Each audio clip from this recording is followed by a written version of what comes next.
start somehow doing their own emergency prep, their own adaptation and mitigation.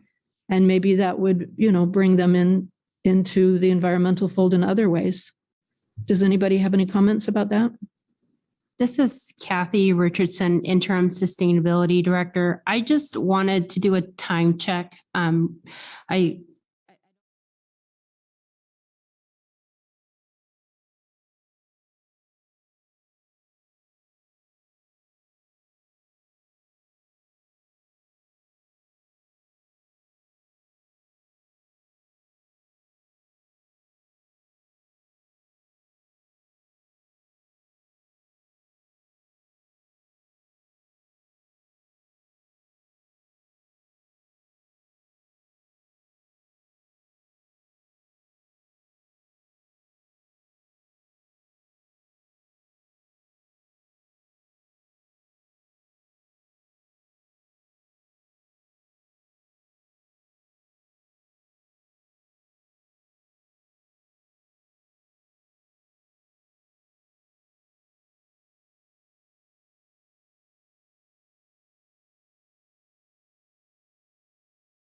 Welcome everyone to the Tuesday, August 23rd, 2022 Lawrence City Commission meeting. This is a special meeting, so some things may be a little different for some, but we will go ahead and let Porter or Neil give us our basic explanation. Thank you, Mayor. Good evening, everybody. I just have a few housekeeping items for the Zoom meeting. This meeting is being recorded and broadcast on the city's YouTube channel and cable channel 25. Please remember to mute yourself during the meeting unless you are speaking. The chat function for this public meeting is disabled. All chats will go directly to me.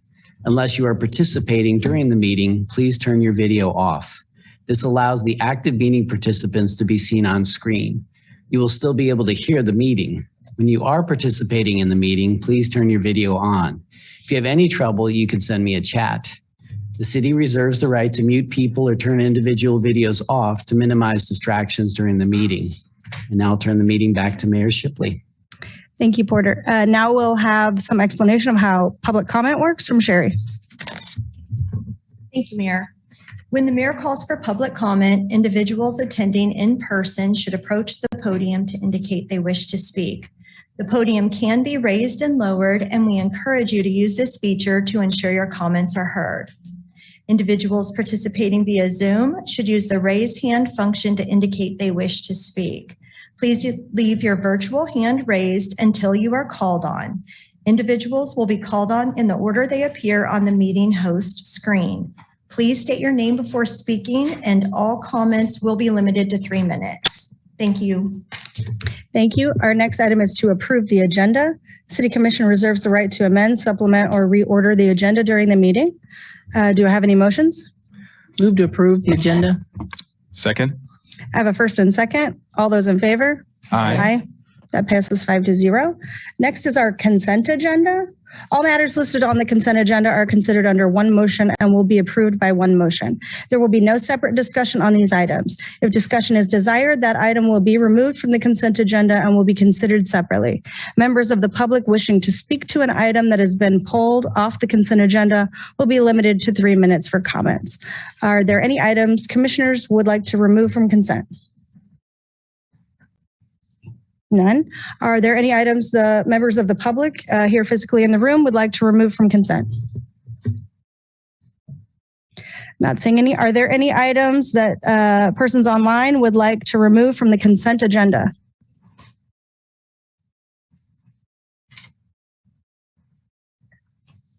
No, Mayor. Not seeing any. Therefore, I'll bring it back to the commission. Do I have any motions? Move to approve the consent agenda as presented. Second. I have a first and second. All those in favor? Aye. That passes 5-0. That brings us to our regular agenda items. Item number 1, conduct a public hearing to consider exceeding the revenue neutral rate for the 2023 budget and consider adopting resolution 7445 to levy a property tax rate exceeding the revenue neutral rate for the 2023 budget. Good evening, Jeremy Wilmuth, Director of Finance for the city. I've got a few slides here I'd like to walk through, and then I'd be happy to answer any questions you have.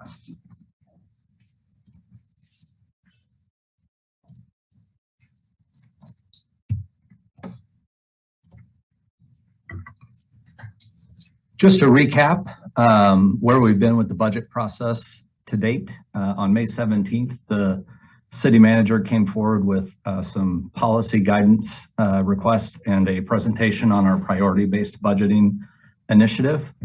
On June 21st, we brought forth some recommended perspectives on the capital improvement plan and got feedback on those, and then came back on July 12th to present the city manager's recommended budget and the recommended capital improvement plan based on those discussions from June 21st.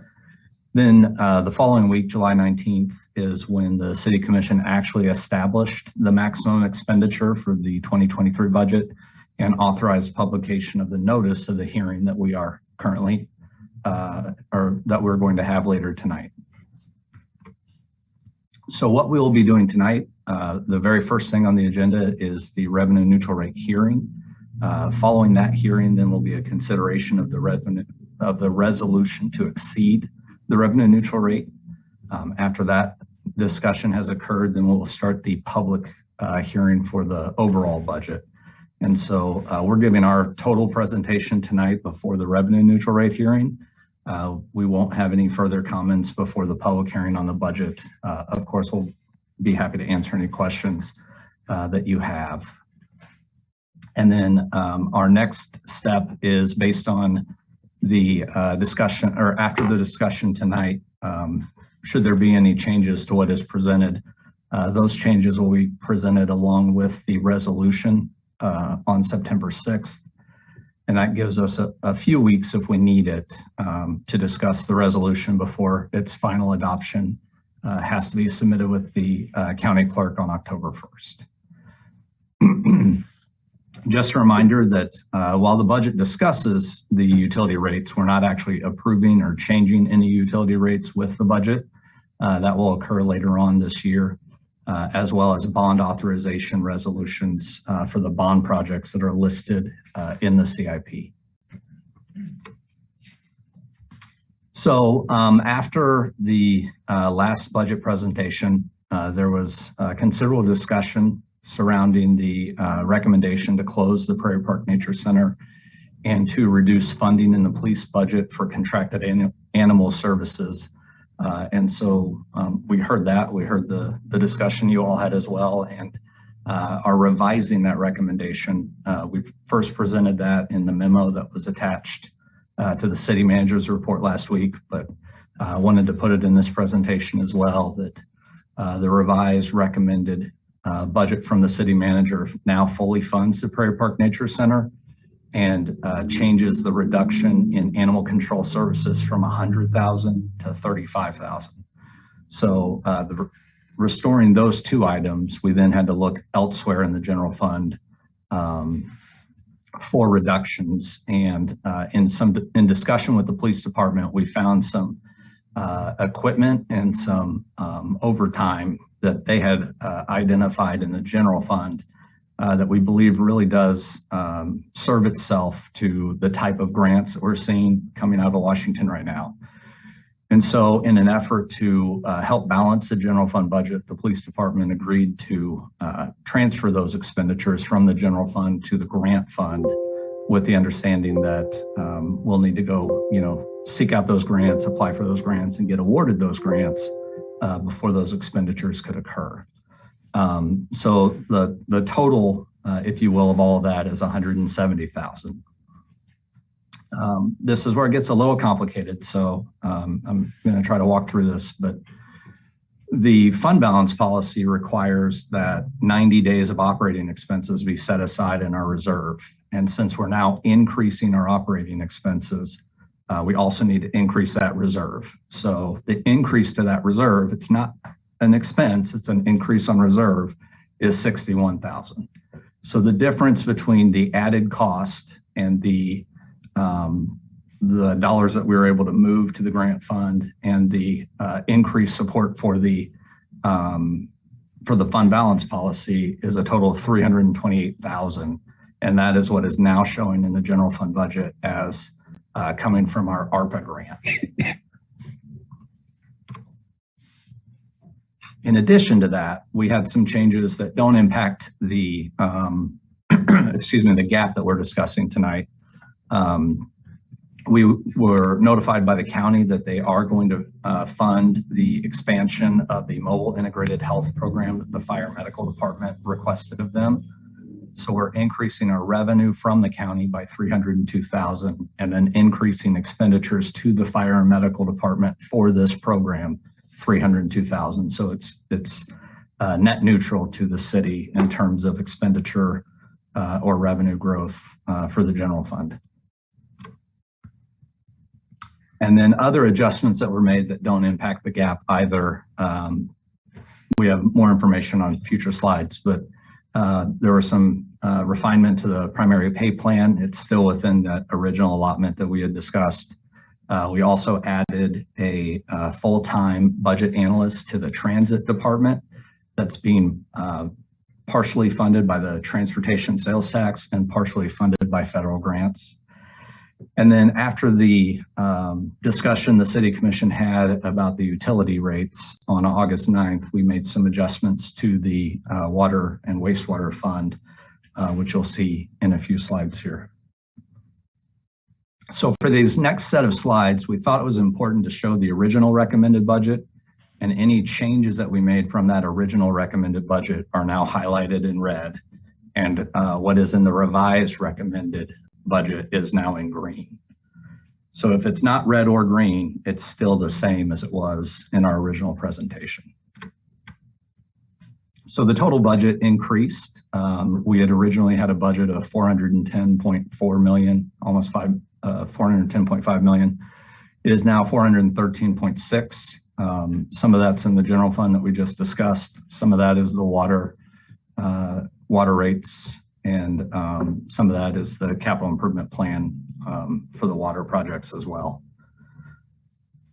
Same with the expenditure side. It was $436.8 million. It's now $439.6 million.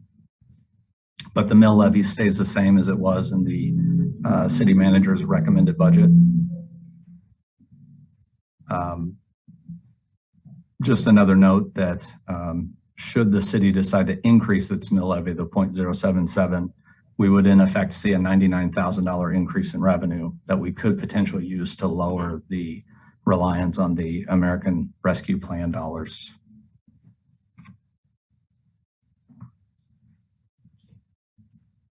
And then you'll see the primary pay plan is discussed here. It's a 2.25% scale adjustment, meaning that's essentially like a cost of living adjustment. The whole scale is going up 2.25% for all employees.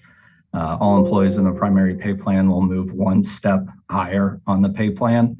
with the exception of employees that have been in their position for 10 years or more, and they're currently below step 5, they'll receive 2 steps.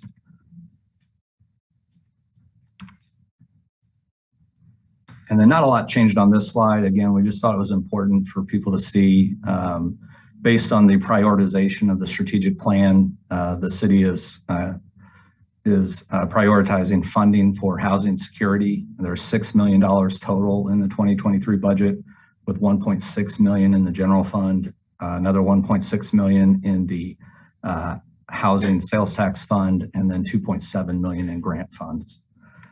The change to the capital improvement plan, our commitment to infrastructure, are those water projects that you had discussed on August 9th.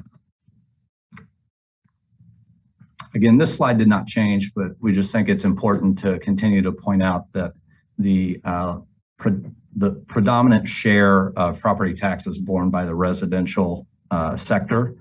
And so again, in alignment with our strategic plan, we've programmed an additional $143,000 for economic development projects to help bring in a larger commercial industrial base to hopefully in the future lower that burden on the residential taxpayer and help share that amongst the other classifications.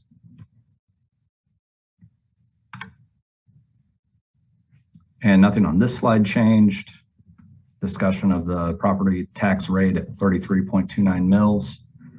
Our sales tax is projected to be just under a 5% increase over the current year revised budget. And all of our funds are meeting the projected fund balance requirements per the policy that you all adopted. And so the American Rescue Plan Act, this one did change. You can see that the original city manager's recommended budget projected needing $878,000 to balance the general fund gap. With the increase in expenditure for the Prairie Park Nature Center and the other revisions discussed previously, that gap is now $1.2 million. So that is the amount that the general fund is using in revenue recovery dollars, which then lowers the amount of dollars available for projects from 9.1 to 8.8 million. Again, just a slide we thought was important, especially for those who may be joining us for the first time tonight for our public hearing. When the city started the 2022, or when we presented the 2022 budget, we had projected based on revenue trends at the time that we would need $21 million between 2022 and 2023 of federal support to bridge that revenue gap. With an eye that we would obviously have to start making some really significant changes to our general fund by 2024 to get back to balance. Between the revenue enhancements that we've discussed previously and some expenditure reductions that we had discussed previously, that gap is now 1.2 million in 2023. So that 1.2 million is what we're recommending from the ARPA funds, the Federal Revenue Recovery Funds. So we wanted to spend just a little bit more time going over the analysis of those fourth quartile programs. I know there was some concern in the public, and we had some questions from the commission, about what our thought processes and methodologies were. And so in an effort to not, drone on too long, I won't go through all of the various facets of PVB, but I will invite anyone who's interested to go back to those presentations that are attached to this document if they're so interested.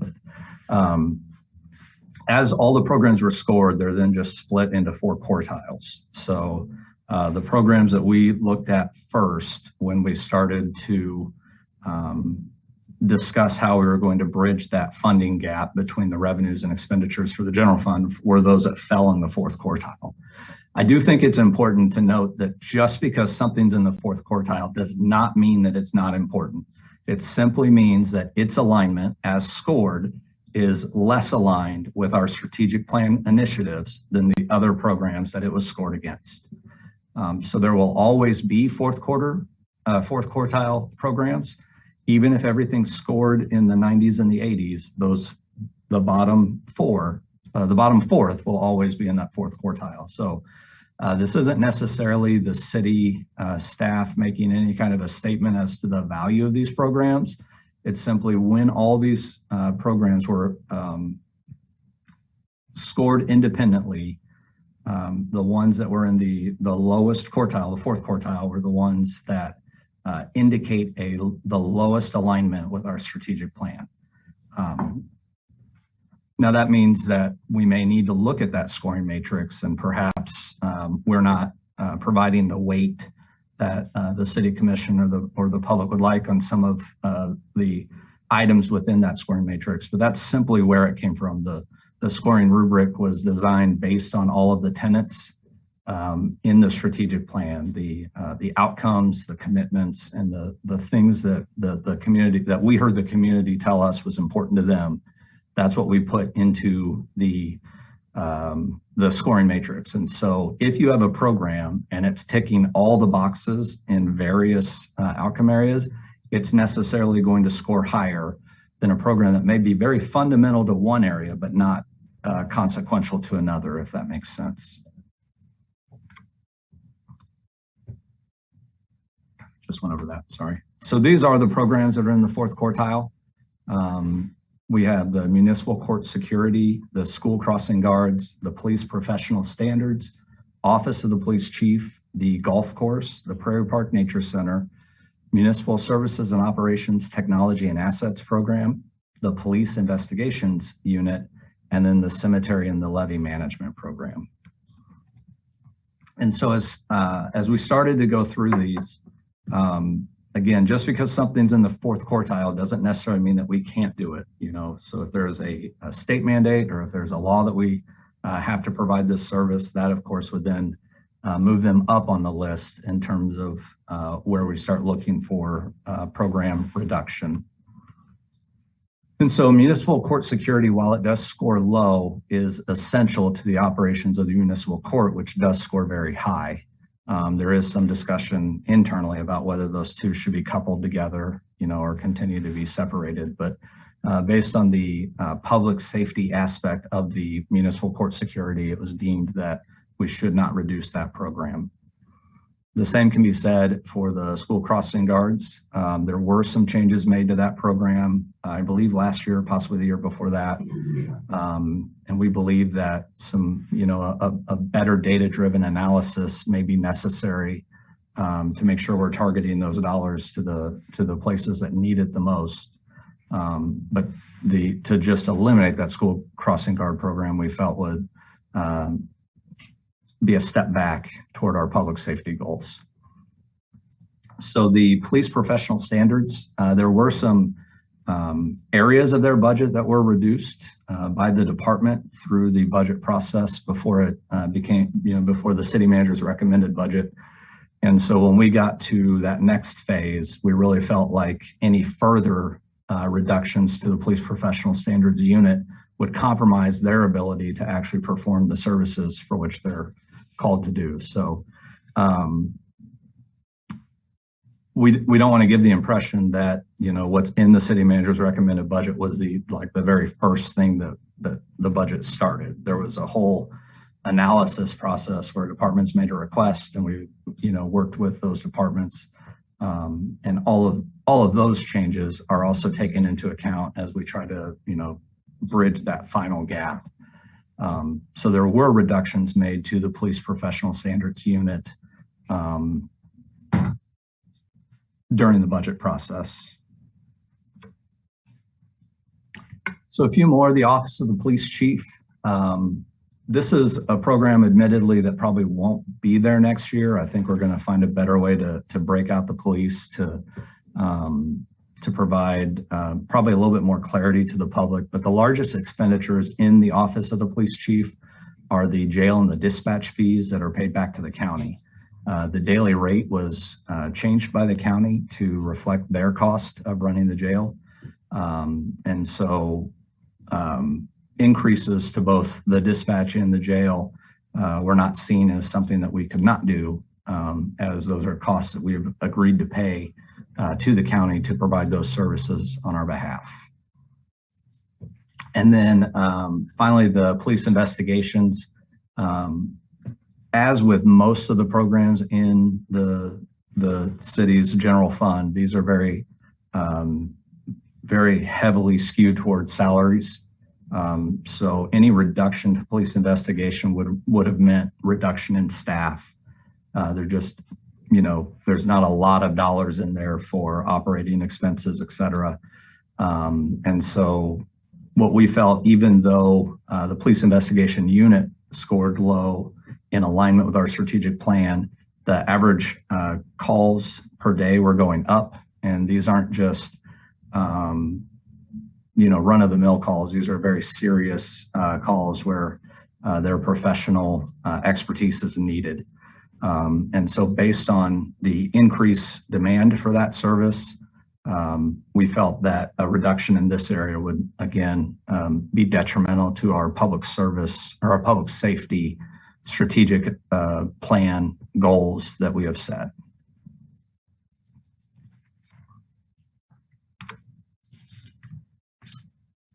So the next ones we looked at were in Parks and Rec with the Eagle Bend Golf Course, and then the cemeteries and the levee management. And a lot of people were concerned that we chose the Prairie Park Nature Center over the golf course. And the primary reason was that the golf course is really close to breaking even now. I don't know that it's going to break even with the revenue enhancements that will be considered with the 2023 budget.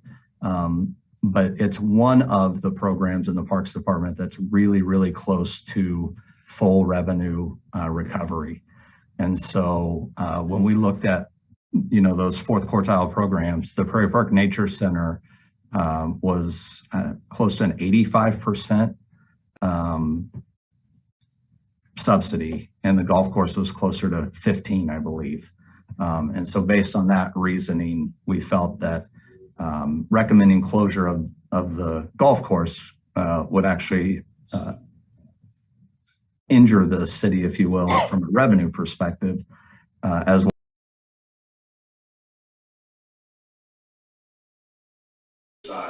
And that's really why the Prairie Park Nature Center was looked at first, was that substantial subsidy that's required to keep it operational. And then finally, the cemetery levy maintenance management, as I mentioned previously. Some things are in the fourth quartile because they have low alignment, but we're still legally and statutorily required to do it. And that's what this program is. And so reductions to the cemetery or levy management were seen as negligible. Like there was no real good way in that program to make a meaningful reduction that would help bridge that gap. And so there were expenditure reductions in that program, as well as others in the earlier stages of our budget process. But any kind of wholesale change to the way that cemeteries are managed, or the management of the levee system that helps prevent the flooding of our town, were seen as detrimental as well. And so those were not areas that we looked at for reduction either. The next one is the Municipal Services and Operations Technology and Assets Program. As we've been discussing for several years, the city has sort of been behind in our ability to adequately assess the street condition, the infrastructure condition, pipes, culverts, the backbone, if you will, of our water system, our stormwater system, and our street and connected city system. And so we saw a lowering of investment in this as really being detrimental to our ability to our commitment to the lowest cost of ownership of infrastructure that we're committed to, and that our strategic plan speaks to, not only through our connected cities initiative, but also through our commitment to fiscal stewardship. So that is why there was no recommendation to slow down or to lower our commitment to asset management. We're already behind, and any further reduction would just delay our ability to become really, really good at asset management into the future. So that was our analysis of the fourth quartile programs. Now back to the overall budget. As we said, the overall budget is $413.6 million in revenue. You'll see that the primary increases from the original city manager's recommended budget are in the charges for services for the water department and the intergovernmental revenue for the county and the federal American Revenue Recovery Plan fund. And then on the expenditure side, the primary increase here is in personnel service for the staff in the water or in the wastewater fund or wastewater department of the water wastewater fund, as was discussed with you all at the August 9th meeting, as well as some operating expenses for the water and wastewater staff, as well as the fire medical mobile integrated health unit. And then the last change would be that allotment for CIP that went up in both the water fund and the revenue bond fund for those projects that moved from unfunded to funded after that discussion about rates. So here's a look at our total revenue. We've updated these slides to include that new revenue I just mentioned. And our total expenditures, again, we've updated from our original recommended budget to the revised recommended budget. Excuse me, now just looking at the general fund, the increases you'll see here are to the intergovernmental line for the funding by the county and the funding needed in ARPA to balance the budget. And then a small increase in charges for services for the revenue recognition at the Prairie Park Nature Center. The increase in expenditures are predominantly in personnel services for fire EMS and the Prairie Park Nature Center, and then a few other changes to operating expenses and vehicles and equipment. Changes to other funds, as we mentioned a few slides back, the transit program is adding a budget analyst. It's being funded through the Transportation Sales Tax Fund and the Grant Fund, so it does not impact the general fund. And then those utility changes that we mentioned to the water and the wastewater fund. So we updated the personnel change summary. As you can see, we've added that budget analyst that I've talked about a few times to the transit division. We've added the 3 FTE to the fire and medical department for the mobile integrated health program. And we added the 7 FTE to the MSO department for the water and wastewater programs that they discussed. As you can see, we've removed the positions that were previously identified from the Prairie Park Nature Center. We also have become less specific, if you will, about the position in the general fund. I believe Craig mentioned that during the first budget presentation that there are there are some vacancies in the general fund, and one of them will be not filled. We have not yet identified what that position is, but we are committed that it will not be that recreation programmer. We won't create an inequity between the recreation facilities.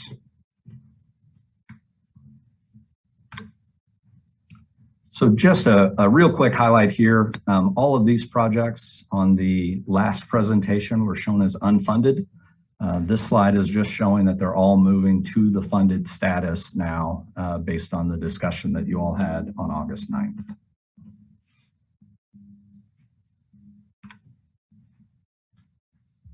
So our actions tonight, we're conducting the revenue neutral rate hearing as required by state law.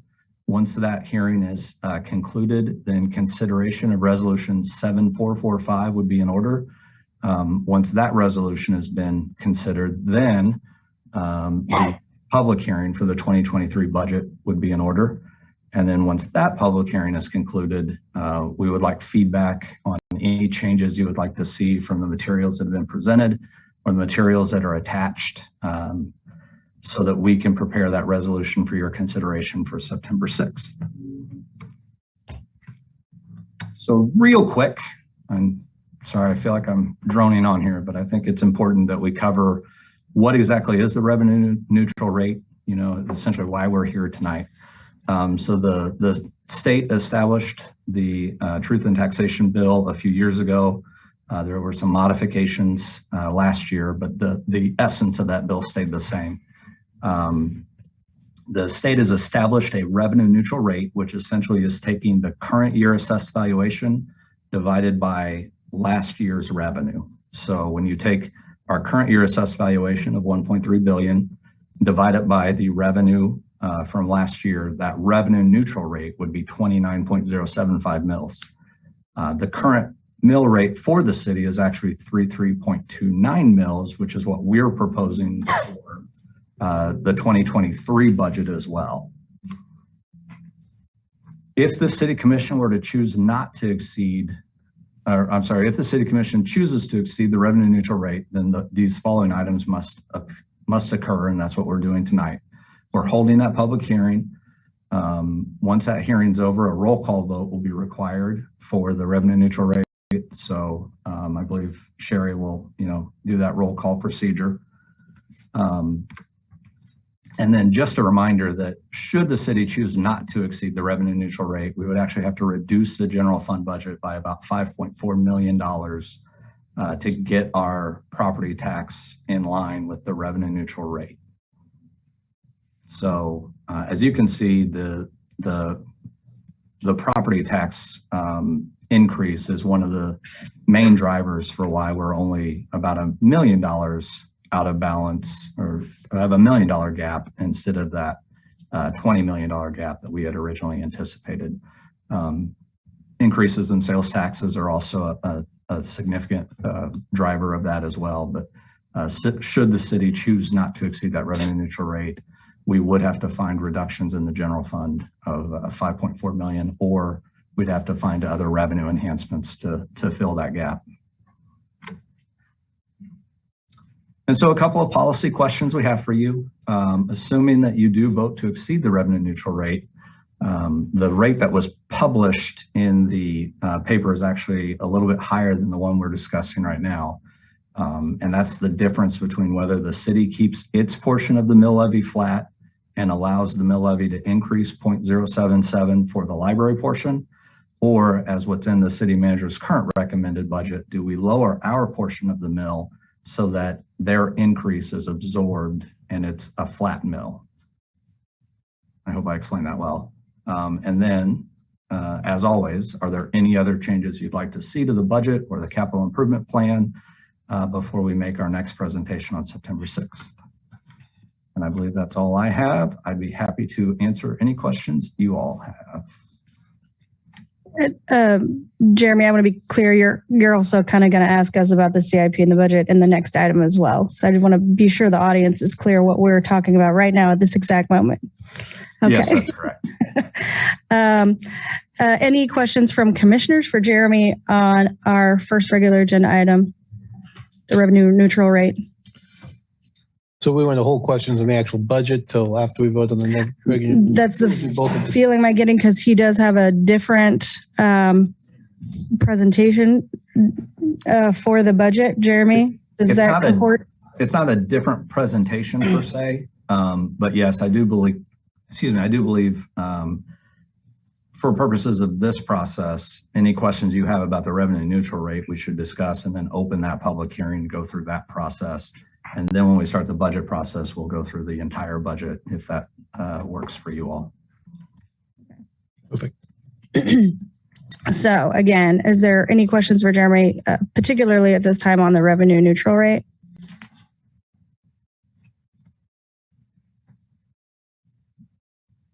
No? Okay. Then we want to go ahead and open this to the public hearing, which is the same as public comment. Again, just to be clear, what we're going to kind of try to focus on right now is the revenue neutral rate. I'm sure a lot of people here to speak about the budget particular budget items, for example, the Humane Society, you might want to hold those comments for our next item, which is related, but not particularly the vote we're about to take, the revenue neutral rate. So with that, again, I open the public hearing. My name is Michael. I know you guys are probably going to vote and do whatever you're going to do up there, but I want to clear up a few things for the people out here that are maybe a little misunderstood about how all this works. Because what I'm seeing here, we need to reduce the budget by $5.4 million, which is 1.2% of the city's budget. That's 1.2% that we should ask you to reduce. Instead, you guys are asking us to increase our property taxes by 9.5% to 10%. Now, also, they put this in ad valorem property taxes. What this is added value. That's what ad valorem translates to from the original Latin. Added value means that since your property has gone up, the city deserves to get more money from you. Now, the problem is that you're taxing dollars that people don't have until the moment they sell their property. Nobody has that money in their bank, but you're going to tax it and you're going to increase taxes on it. Now, revenue neutral is kind of a disguised thing because you don't see this very often. The only time you really see a revenue neutral discussion is when you have this large of an increase in tax assessed values on property. In the last 2 years, it's gone up, our property values, almost 20%. Mine 20.2% personally. But from 2017 to 2020, this is real value on a single property from $148,000 to $165,000. So that's a little under $20,000 worth of increase over 3 years. In the last 2 years, this same property went from $165,000 to $205,000. That's $35,000 of value increase, which equates out to about 20% of an increase. Instead of actually working within their budget and taking the added money that they're going to get from us on our property values, they're going to ask us to contribute more at a time where inflation is already asking us to contribute more. Inflation is going at a rate of about 8 to 9%, according to the Fed right now. They're jacking rates about 0.75% every time they meet. What this means is your credit card bills are going to become astronomical and they're taking your tax money so you can't pay it. Now, most people don't recognize these increases until they look at their escrow statement and then they blame the mortgage agent, thinking the mortgage agent has screwed with their payment that they're making. Those people are the ones that don't pay attention to this stuff. We can get all kinds of people to come out to support Prairie Park, and I support Prairie Park. I support the Humane Society. Those are things that people are tangible, they can get. But you guys don't give us enough information to become tangible with these numbers.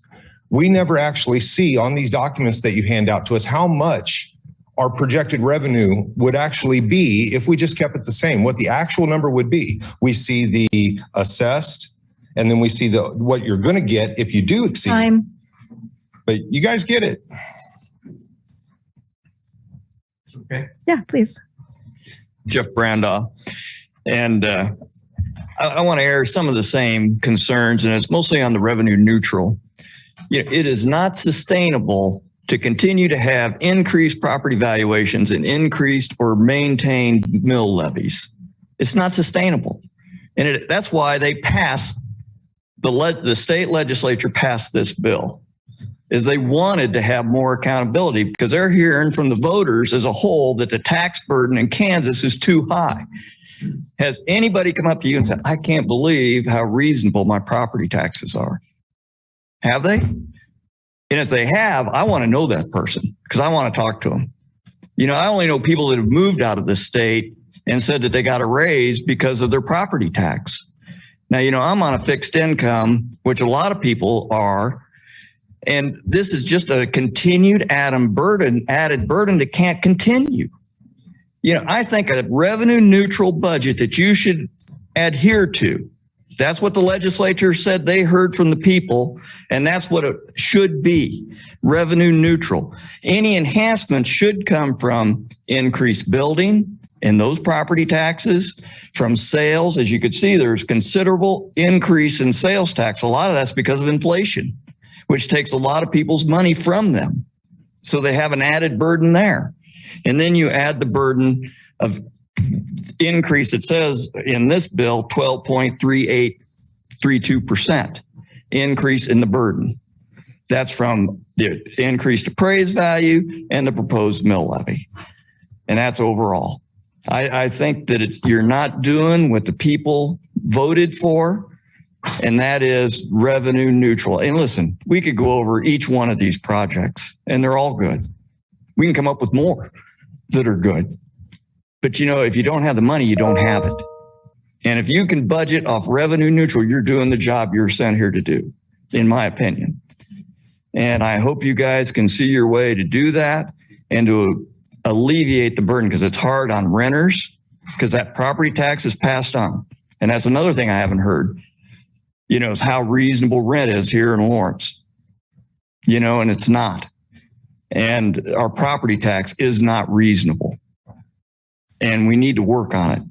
And it's got to come from other revenue streams, but not property tax. So I hope you bear that in mind as you make your decisions. And thank you for letting me speak. Thank you.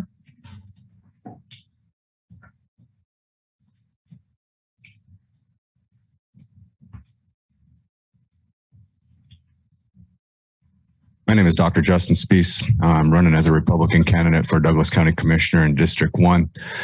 Tomorrow, the county will be doing the same thing at their meeting at 5:30 just down the road here at the courthouse. I encourage all you guys to come and voice your concerns as well, because it's the same bullshit.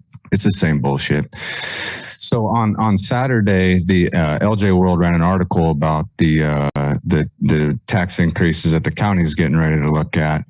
And in there, they have a misleading line that says that what the county commissioners are going to end up doing is they're going to vote to lower tax by 1 mil. And so that sounds great, right? It sounds like taxes are going down. But so the revenue neutral mill is 42.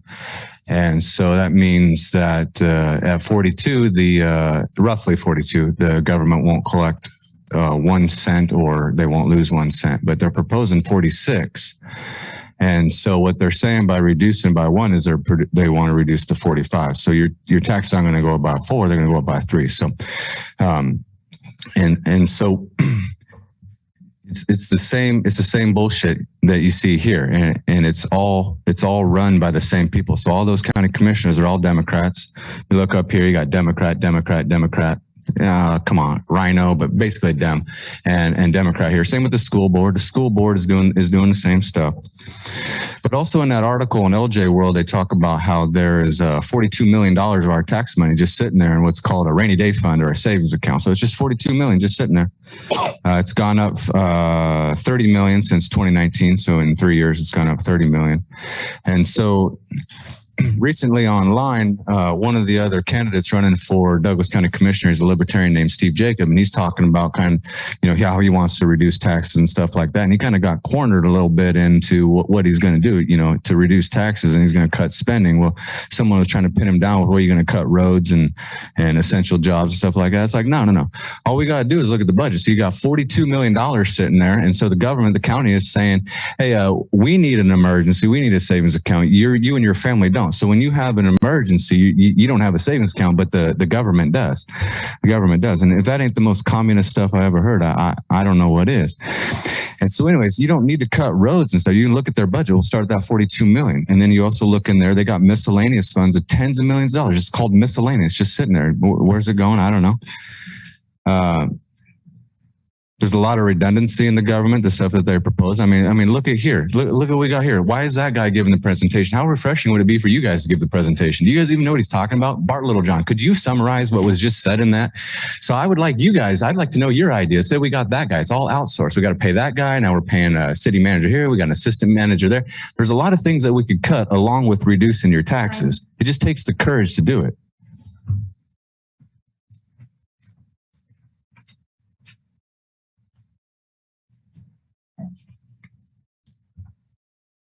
My name's Dan Cady, and I'm all for the flat rate.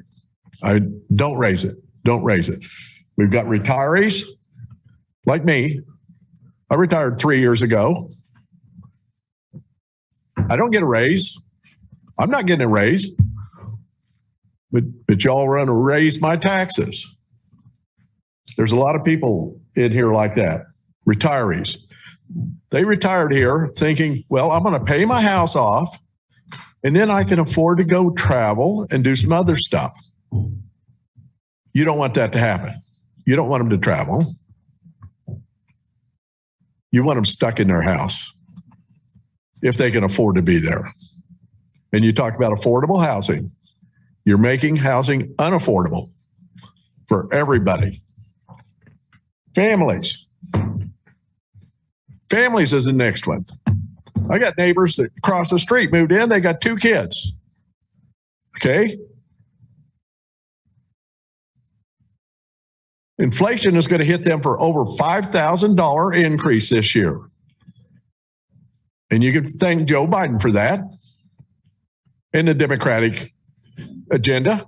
You can thank them for that. And if you voted for him, you're responsible too.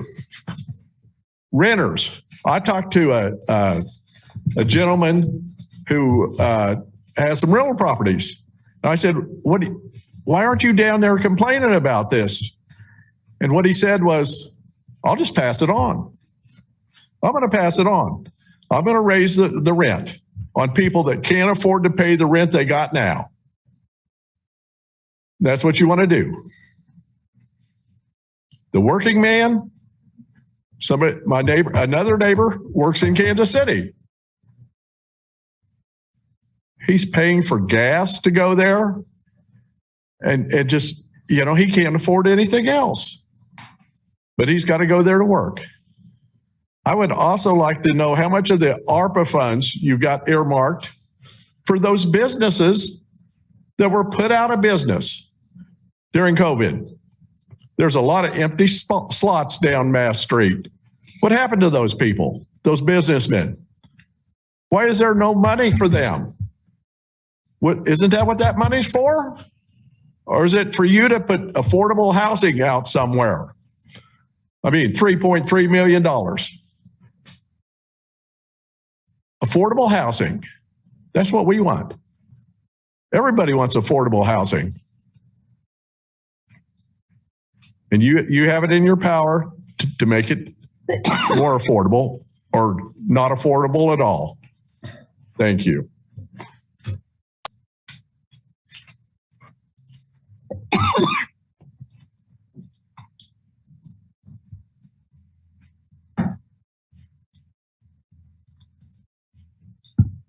Hi, I'm Amy.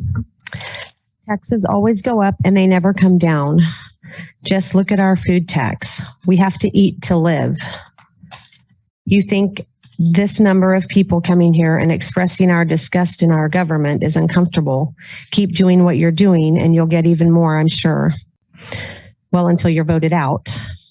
If you raise any taxes right now during the recession, you are no different than the Biden administration. You guys should do the right thing and give the Lawrence citizens a break. We are getting screwed from our government at every turn. At least the working class blue collar folks are, and evidently the retired people are. My landlord said the same thing. It'll just be passed on down to me. I wish I could have 90 days worth of salary on reserve. If taxes weren't already so high, maybe I could. I'm disgusted with the rambling on of how you intend to spend all of our hard-earned money. I understand we have to have some taxes.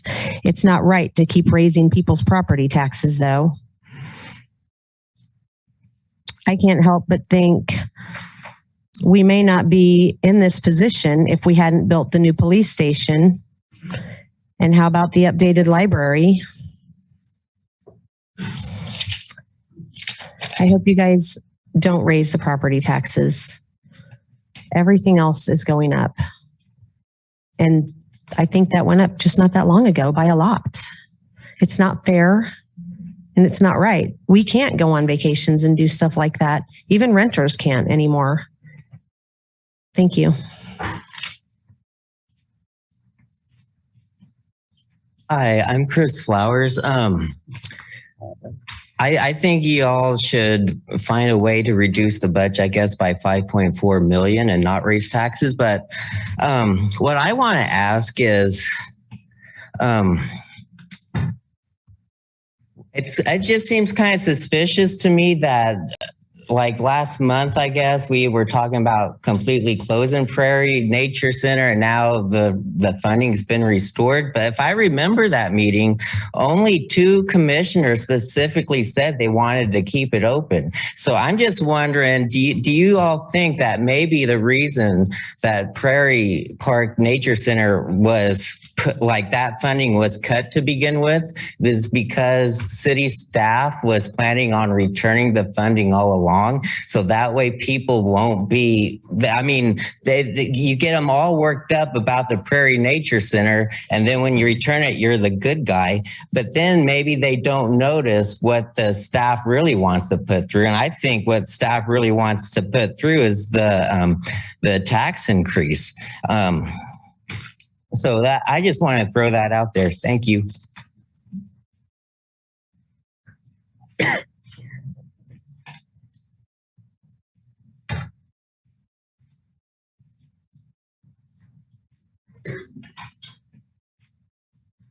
I'm probably not going to be very popular in saying this, but I just want to go on record that there are many of us in Lawrence who realize what a horrific job you have to do to try to balance a city budget. That there is so many issues that this town finds extremely important, and the money has to come from somewhere. I am a retiree, my husband's a retiree, we are on a limited budget. Yes, increasing property taxes is going to cost us, along with the increase in groceries. It means we've got less money to put into the property or do any traveling to visit relatives out of state. But having Lawrence as a livable, enjoyable community of the kind that it is now, where it provides so many things for so many people, is important. So your efforts are appreciated. Thank you.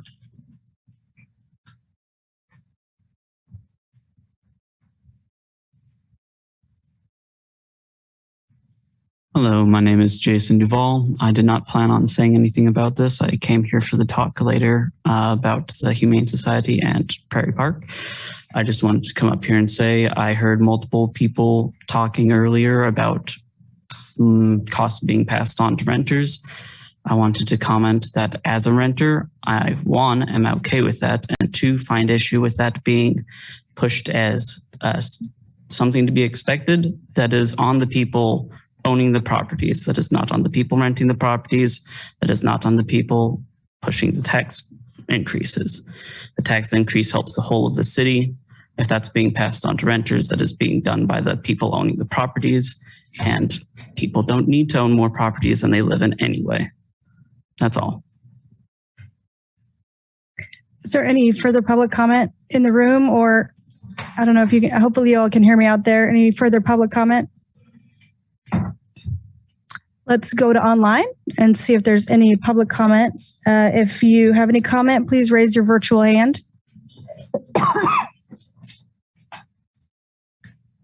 There's no more comment on this item, Mayor. Okay, let's bring it back to the commission. I actually have a question. I hope somebody knows the answer to. I thought we'd been revenue neutral, voted to be revenue neutral several years in a row, and I didn't remember the city raising taxes for something like 12 years. Jeremy, can you can somebody help me remember the accuracy of what we have and haven't done in the past, what our record is at the city here? Jeremy Wilmoth, Finance Director. I think this is part of the confusion that occurs, is that the city commission has voted to keep the mill levy flat for several years in a row. However, I'm trying to think of the best way to explain this. So it really becomes a math thing. So what we do is we establish a budget revenue that is needed to fund the programs and the projects that you all have deemed worthy in the general fund. The county has established what they call the preliminary or the estimated assessed valuation. However, that's before it goes through the appeal process and the Board of Tax Appeal process has completed.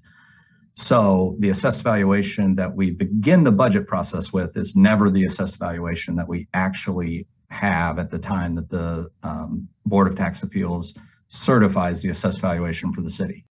State law allows the county clerk then to take the revenue that you all need for your budget divided by the assessed valuation certified by the Board of Tax Appeals, and that becomes the mill levy. So to say the mill levy has been flat year over year over year is a little bit of a misnomer, simply because it's gone down or up a penny based on those variations in assessed valuation. But the intent of the City Commission has been that the mill levy stay at the same level it was at in the prior year.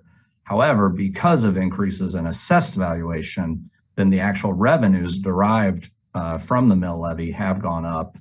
And I believe we showed that in our July 12th presentation.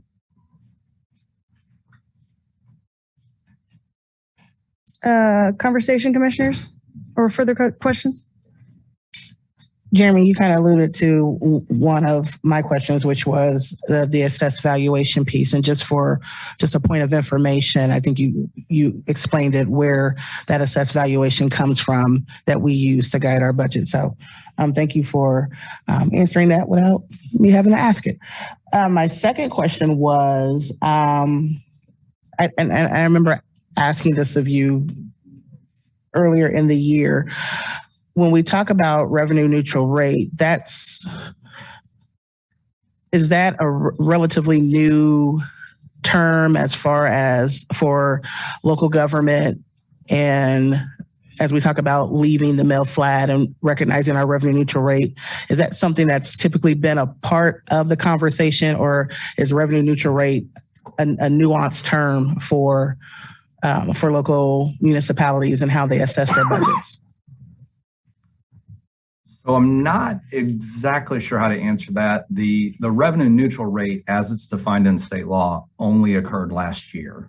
The state legislature repealed the property tax lid and all of its exemptions and replaced it instead with this truth in taxation process, whereby each property owner is notified by the county of what the revenue neutral rate is for the various taxing entities and what that taxing entity is actually requesting if it's exceeding that revenue neutral rate. So the concept of revenue neutral rate would be a new concept for the state of Kansas as of last year. In terms of whether or not this community has discussed the process or the prospect of the property tax in relationship to what would now be deemed a revenue neutral rate, I can't really answer. It hasn't occurred in the 4 years I've been here. 4 years. Typically, the discussion around property tax in the time that I've been with this community has been in relationship to whether or not that mill levy is staying close to what it had been in prior years.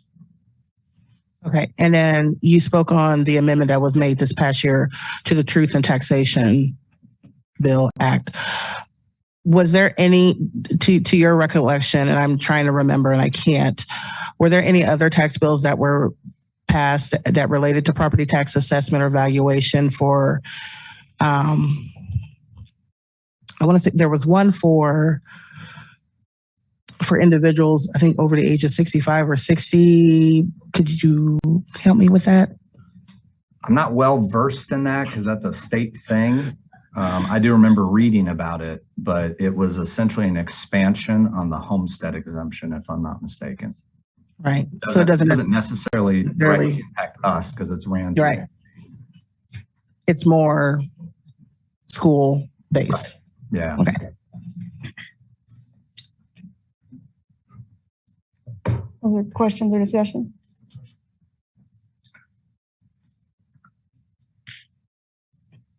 I have a question. Has staff at all looked at the prospect of that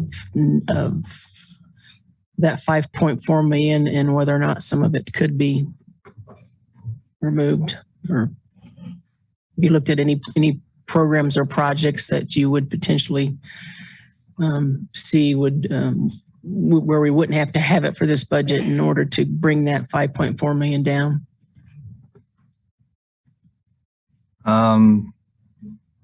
So I would say that when we began the executive team began to discuss the budget, it was in relationship to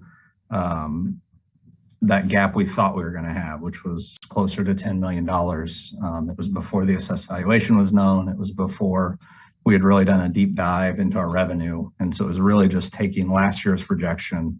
Okay, what do we think that gap is? Based on that, we had some pretty, candid discussions among staff about what are those large, substantial changes that could potentially be recommended that would, drastically reduce the operating cost of the general fund. And that was essentially where we started the process. Those fourth quartile programs and other programs within the general fund. And as I sort of outlined why we weeded out the programs that we weeded out from the fourth quartile, we also did similar things to those other programs in that the service level that we currently provide, I can emphatically say there would be no way to provide that level of service by lowering the mill levy to the revenue neutral rate. And so the discussion or the consideration by the city commission would be, what are the programs that you're willing to accept a significant level of service delivery reduction in order to achieve that revenue neutral rate? And beyond that, happy to let Craig chime in, but there wasn't a lot of consideration at our level of those areas that we felt like we could meet the objectives of the strategic plan and also make significant service level reductions to the general fund and achieve those results.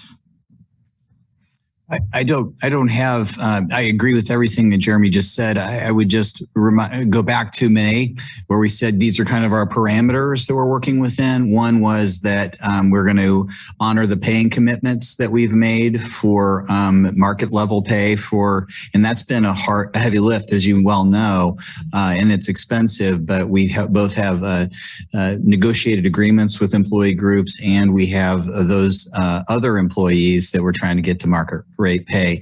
Those are all things that were kind of parameters that we checked in with you on. We want to honor those commitments.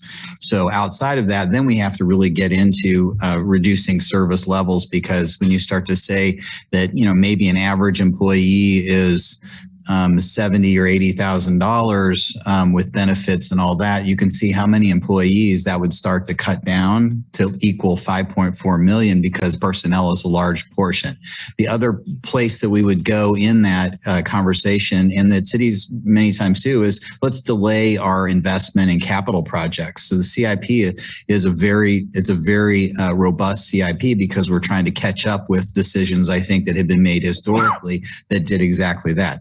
So in 1 year period of time, we could do one-time reductions that defer a lot of expenses off. And I consider sometimes managing payroll to be the same sort of thing. You can pay now or pay later. If you don't keep up with market, then market finds you, and then you have to raise pay to get employees back in the seat. So anywhere you go, one-time things really are not a solution to ongoing revenue implications. So, I hesitate to even mention some of the program areas, but understand that the general fund contains our street and street maintenance programs, and those are some of the lowest scores that we've seen on our ETC survey we just got back. The citizens are telling us they want much better streets and much better maintained streets. So that's what comprises the general fund. Reducing the staffing that maintains the streets until we can get the capital investments made would be something we'd start looking at.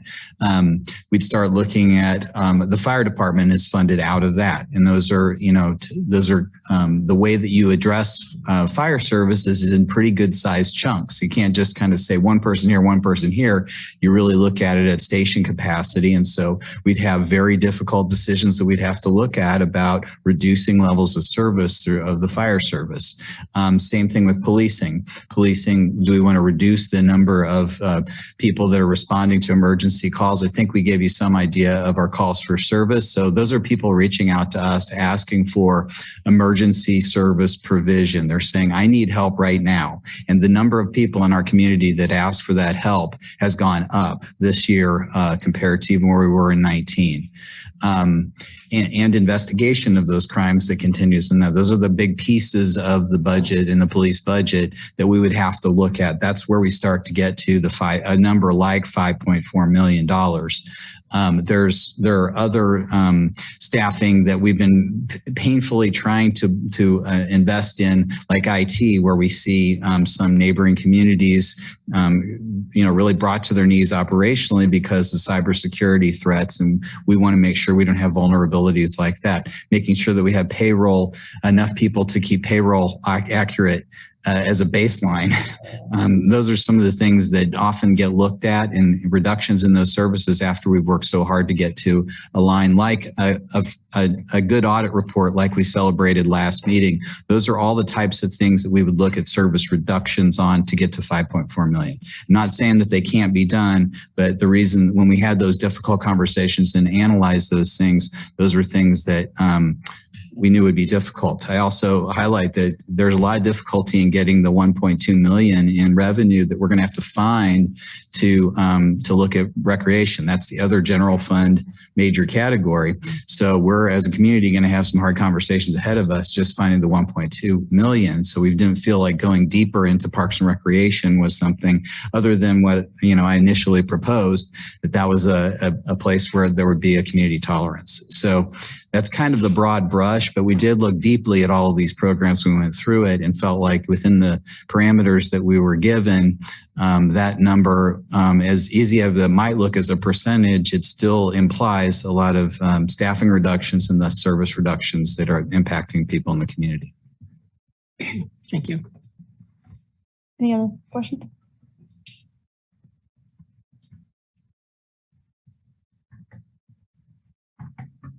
Commissioner Finkeldine, unless I recall incorrectly, when we talked about this earlier, you didn't want to exceed the revenue neutral rate. So I wanted to let you start.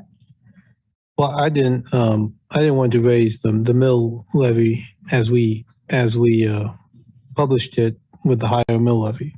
Oh. I certainly,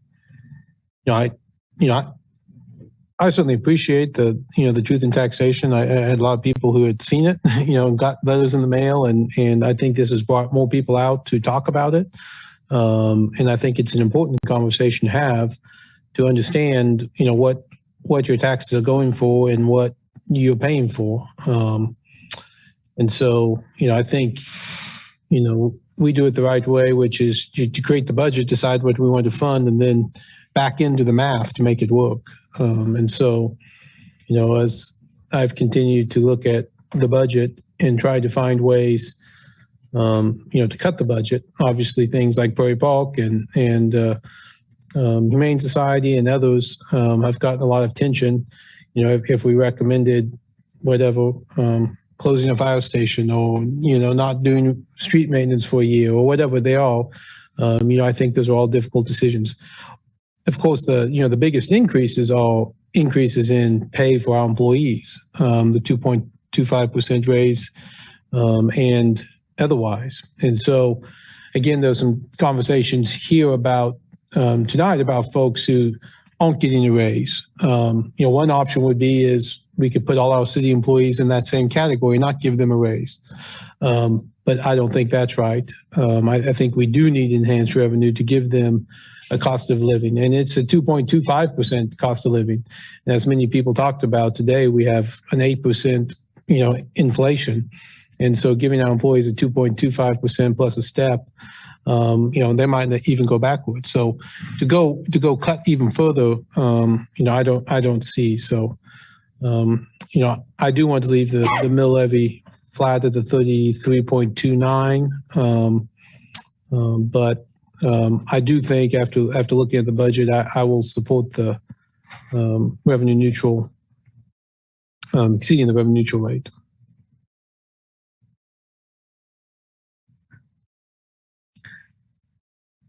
I guess I'll go ahead and go.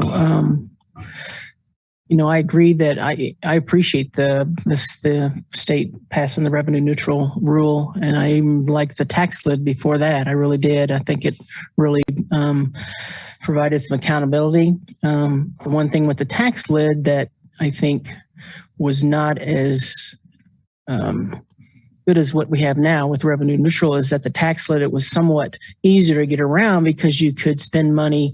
Things like public safety was not held under that tax lid program. So you could fund those items without bumping up to the tax lid. So I appreciated that, but I do think the revenue neutral is a better way to make us accountable. And so in that regard, I agree with Commissioner Finkeldye that we decided what we wanted to fund at the beginning of the budget season. And then we started backing into that money-wise, how we could fund those items. And the community did step up and provide us with some very pointed conversation about what they want to fund. And I appreciate that very much. And so when we started out this budget discussion in, May or April, I said I wanted to lower taxes. I wanted to lower the mill levy rate. But then Craig came back with all the items we wanted to fund. And, based on what I see in that budget, we are investing heavily in our CIP, which is so important because that's going to save us money in the future. So it was hard for me to say this wasn't a good budget for that. So I'm going to support the what is proposed here. Even though I do agree with Mr. Grandoff, I think your name was, but that this is not sustainable. We cannot continue to do this at this large of a jump like this. And I think it's going to be, we need to be really cautious going forward in the future because we just can't keep doing this. So. I would agree with the city staff's proposal to in regards to the revenue neutral rate. Also with Commissioner Finkeldye in regards to staff. We are already down so much staff, and we definitely need to make sure that we are appropriately compensating them to make sure that we are treating them as they should be treated. And part of that as well is our efforts to make sure in other parts of compensation as well, in terms of unions and whatnot, and making sure that they have proper representation. And that unfortunately does cost money. But on that end, we make sure that we are taking care of the people that take care of the city. So, granted, as Vice Mayor Larsen said, it is a bit of a jump, and down the line, it probably, there will be different conversations to have. But as I've said before, I approve what the staff has put before us today. So,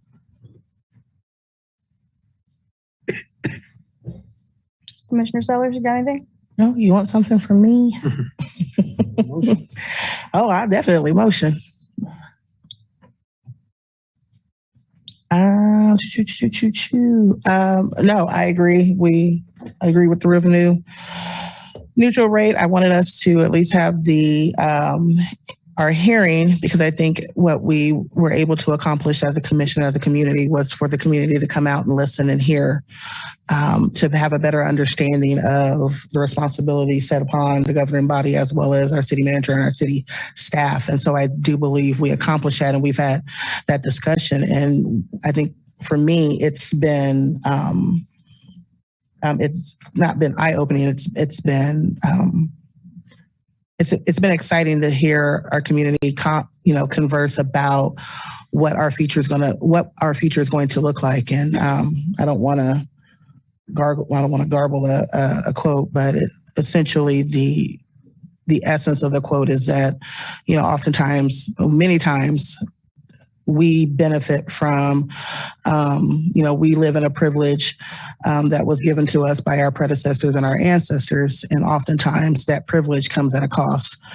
And that at some point we have to reconcile that privilege that was given to us by our predecessors and our ancestors. And so whatever that is, and that's as we talk about sound fiscal stewardship, and we talk about the vision of the community, and we talk about our strategic plan and what do we do to make Lawrence an inclusive and welcoming and inviting community, it does take difficult conversations. It does take looking at a budget that is going to it's going to impact everyone as homeowners as well as renters like myself. So what do we do to put ourselves in a position so that we can create some stasis so that we can reconcile that privilege that we've been living from, and that we can so that we can have a budget and work from a budget that perhaps is a little bit more slim and trim and without losing some of the benefits and resources that we have in the community. So I think there's something to be said about what was discussed today and what the intent moving forward with this process and what we could do as a community and as a commission to charge city staff to work with us to create a budget that builds and that is sustainable, but also is going to help us address some of the concerns that we've had for a great deal in our community. So I'm ready to go. Mayor, if you're ready for a motion. Hold on, before we do that, I did want to say we did open the public hearing, so we also need to close the public hearing. So yeah, if you are ready for a motion. So just motion to close the hearing or motion to close? No, we don't need a motion on that. But you can make your motion about the revenue neutral rate. I'll take a first and second, and then Sherry will take a roll. Okay.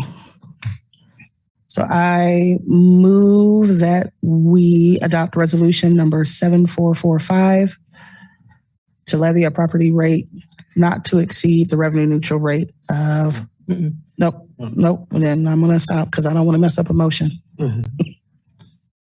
I'll try it. There you go. Adopt I'll resolution second you. 7445 to levy a property tax rate exceeding the revenue neutral rate for the 2023 budget. Second. I have a first and a second. Sherry, can you take that roll for us? Yes. Mayor Shipley. Aye. Vice Mayor Larsen. Aye. Commissioner Littlejohn. Aye. Commissioner Finkeldye. Aye. Commissioner Sellers. Aye. That passes 5-0. Thank you, everyone. Thank you, Jeremy, and thank you to the public commenters who came. We don't take that in any way lightly. Let's move on to our next item, which is conduct a public hearing to consider the fiscal year 2023 budget.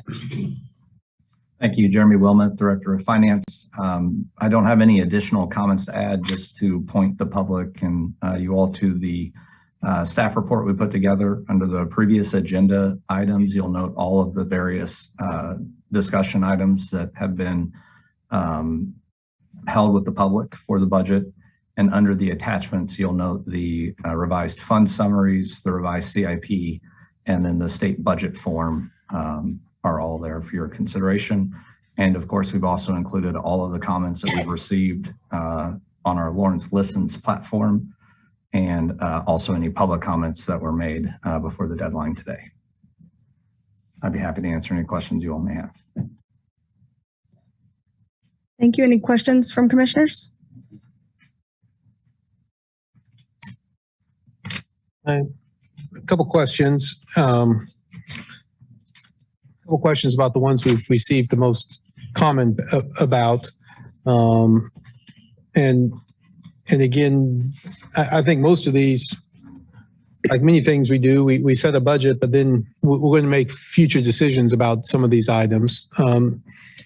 But I guess I want to be clear on that going forward as we adopt the budget. For example, we've added in the waste, water, and water projects we talked briefly about on August 9th.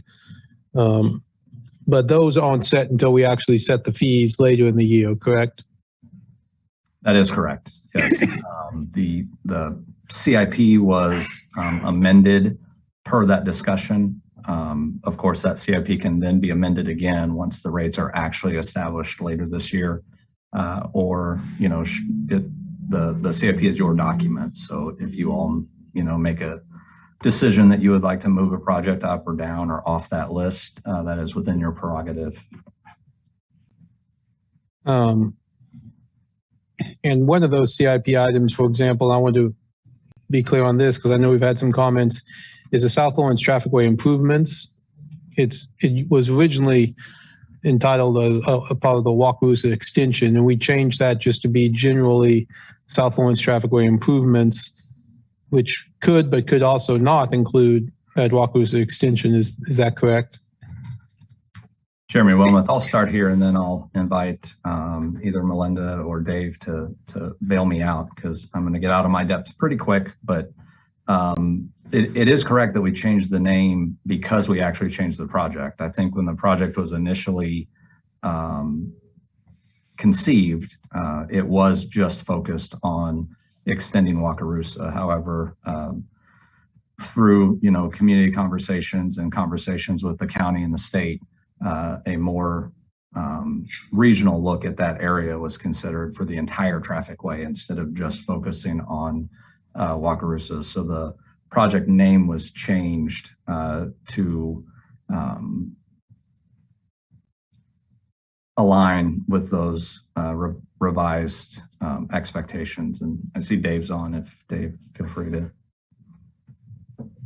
Yeah, Dave Cronin, city engineer. Jeremy's correct. So the project in the CIP is South Lawrence Trafficway improvements, which includes the improvements that would be done as part of the city's cost share participation in the overall SLT project. So again, KDOT asked the city and the county to participate financially to help move the project forward into the construction pipeline, which they recently announced last week that they are doing that. So that's good news. And then through our conversations with KDOT, we've negotiated that those dollars be spent to local improvements. And so originally the Wakarusa extension project has been in the CIP for a few years as a standalone project at about $7 million.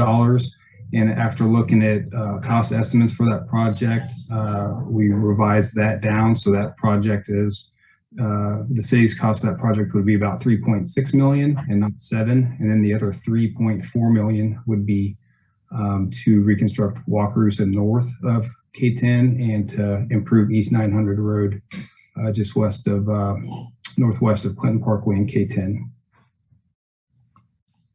But like any CIP item, we'll take up different portions of that along the way. Yeah, that would be correct. So we had funds in 2022 for designing that project. And so we would, if it remains in the CIP, we would bring back a scope and fee for design services for that Wakarusa extension project. And also there will be a forthcoming city KDOT agreement that would be something that the commission would take action on. That would include the project. Thank you. And I guess the last one would be the Humane Society contract. That's a contract.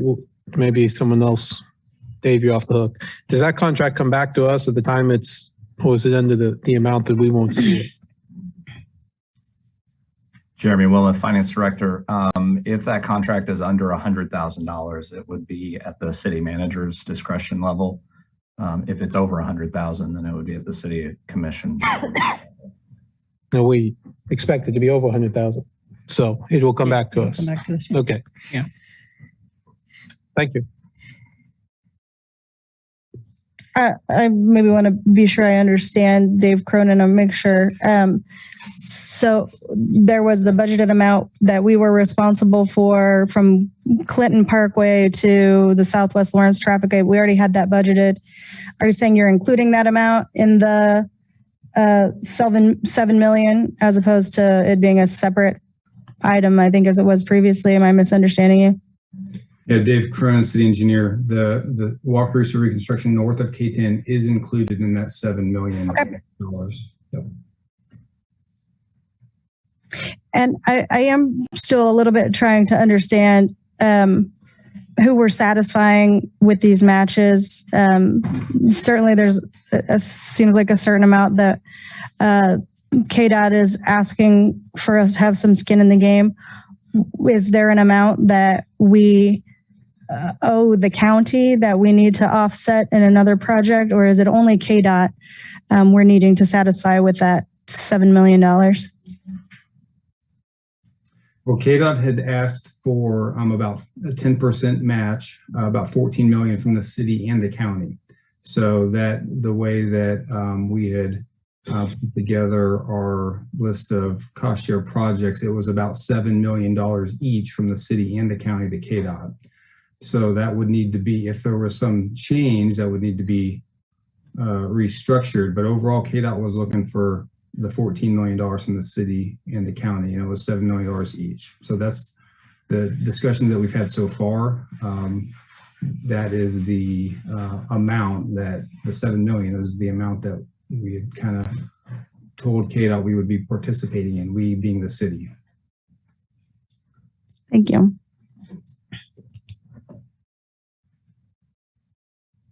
Any other questions?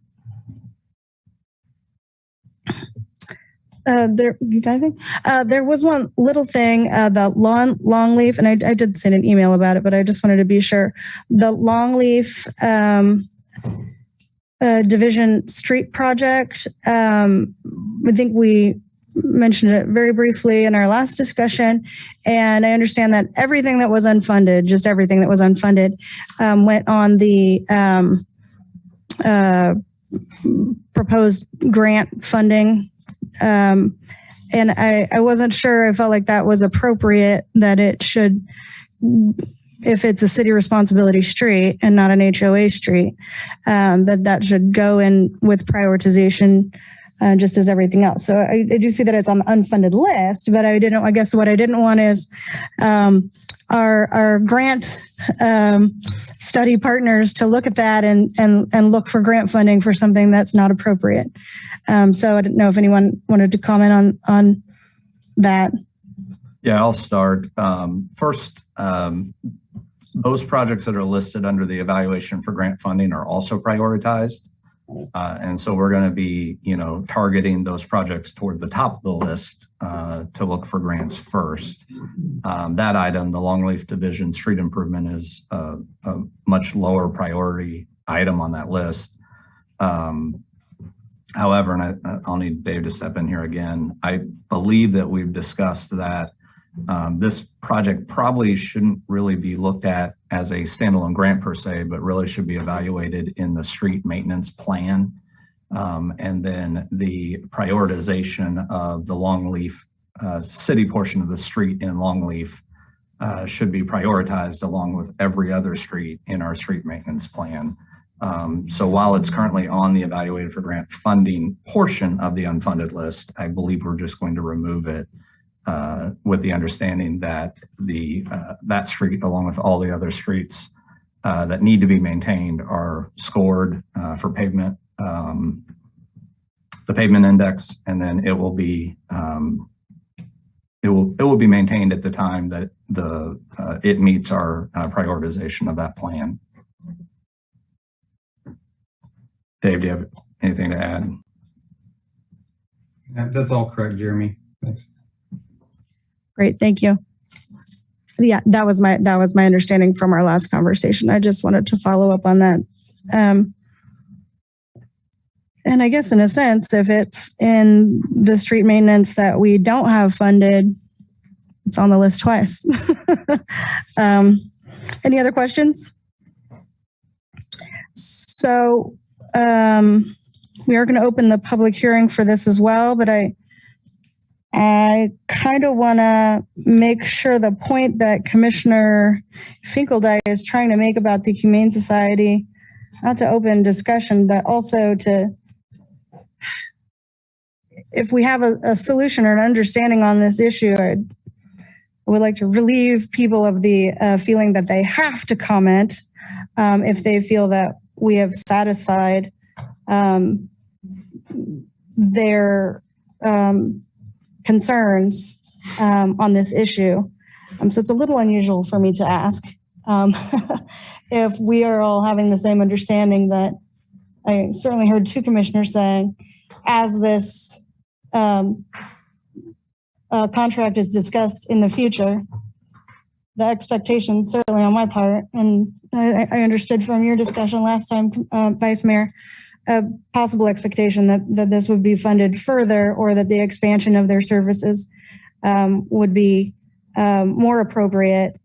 Am I understanding that correctly? Well, I don't have any expectation to say that I would fund it right now. I mean, I would have to see all the documents and data that comes about at the time that we actually review that contract, and to see how that would fit in with our budget, if there's room or not. Definitely open to that. But I mean, that's where I would be coming from. Since we're not voting on that tonight, then I would prefer to reserve my decision until I've got more information in front of me. So maybe I want to do a kind of a follow-up on what Commissioner Finkeldye was asking, which is about how we hold places for contracts. So, I mean, in theory, we look at contracts all the time. Could be police or fire or the unions that may expand at any time.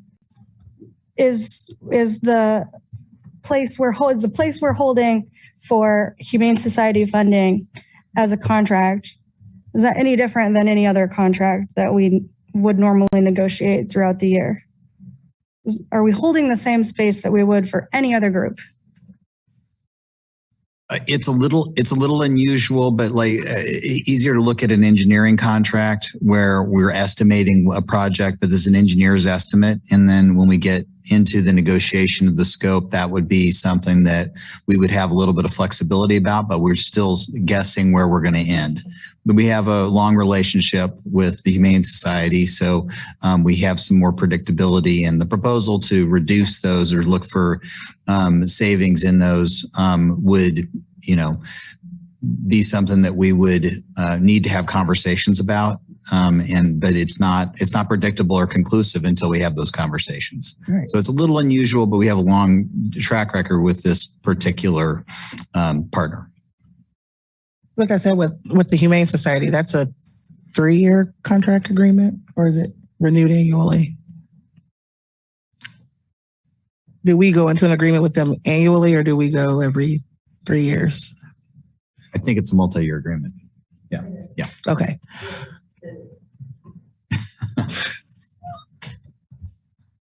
Katie Barnett, attorney for the Lawrence Humane Society. Our agreement with the city is a contract that was executed in 2018. And then that contract terms out at the end of 2023. So contract negotiations would occur then in 2024. So this contract, we've renewed it every term that's been available. So technically we could renegotiate the contract, I guess, but it's not up until 2024. Does that help? Okay. Thank you. And so what was included in the revised budget reflects is potentially reflecting what is going to be for the remainder of the contract, or for what we're proposing for the next contract agreement? Okay, I'm like saying yes. Okay, it was worth a shot. Any other comments or questions? Okay, well, we're going to open the public hearing now. This is particularly on the budget. There's one number I want everybody to remember. 13/100%. In my line of work, that's pretty much as easy as just letting my foot off the accelerator a little bit every now and then, maybe a little earlier before I get to the stoplight. In a secretary's world, that's not printing a document to proof it. Maybe that's proofing it on the computer instead. In a Carpenter's world, that's measure twice and cut once. 13/100% is how much you would need to trim each department in this city to make up that 5.4. 13/100%. But you would rather take an additional 10 from us. Think about that. 13/100% from each department to get your 5 million. We have 9 departments in the city, correct? I'm hoping that's correct. That's what I read on the website. I counted 9. Basic math. 13/100%, guys. That's all they'd have to trim. But they're going to charge us an extra 10% on, and this is money that we don't have in our bank account. This is just money sitting in the house, and it's actually not even real money. It's just whatever some appraiser deems it worth.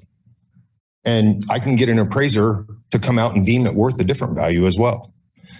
And the last thing I'm going to say is all those out there that don't like this, I wonder how much time it would take the city to process all of our payment under protest applications. I mean, how much would that cost the city? 5.5, 6 million at least. And while we're talking about the city expending money, I can tell you right now that the amount of money that's been spent by the city obstructing my Cora requests, the number of attorney hours going into trying to find a way out of handing over a document, there's your 0.13%, Craig.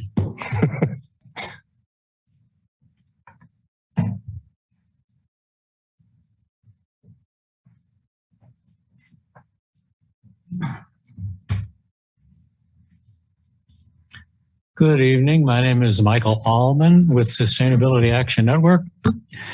Just a while ago, you all were mentioning that Project MS 220029 was named South Lawrence Trafficway Improvements, not Wakarusa Extension. However, I hope you are aware, and everybody needs to be aware, that on the project detail sheet in the CIP, item number 1 for cost share, Commissioner Finkeldine knows this, is the Wakarusa Extension. The Sustainability Action Network requests that you vote this evening to remove that item number 1 from the CIP project detail sheet. Multimodal Transportation Commission has voted unanimously to recommend that you remove the Wakarusa Extension from that project detail sheet, and I concur with their reasons that it is not in conformance with Plan 2040 nor the strategic plan, that it was not evaluated in the SLT Supplemental Environmental Impact Statement or any environmental impact statement, that it would prompt urban sprawl into Tier 3 prime farmland decades before the planning horizon. That's from the Multimodal Transportation Commission in the letter to you in your packet tonight. While so much undue attention has been focused on this ill-conceived project, major problems are being overshadowed at 2 other K-10 interchanges.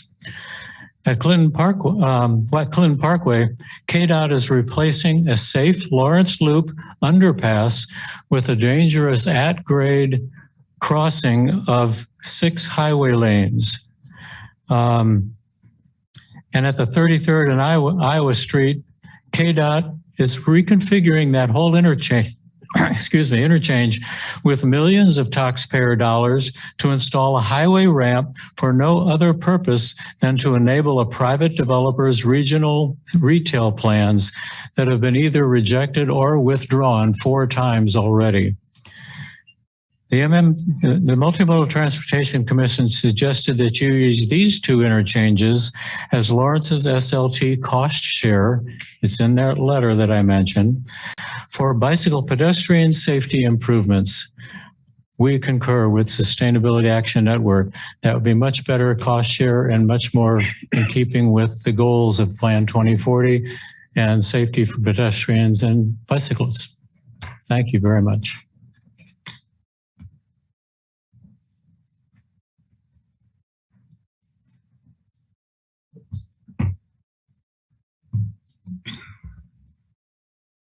Short people. I feel you. Hi, my name is Shannon Wells, and I am the Executive Director of the Lawrence Humane Society. I'm going to go a little bit off script for what I was going to talk about tonight, just because of the conversation that happened a few minutes ago talking about the potential to bundle additional services under the Lawrence Humane Society's agreement. And I just wanted to let you know, previously I worked at another shelter where that kind of conversation happened, where the privatized shelter took over running animal control services. And that is a very lengthy conversation.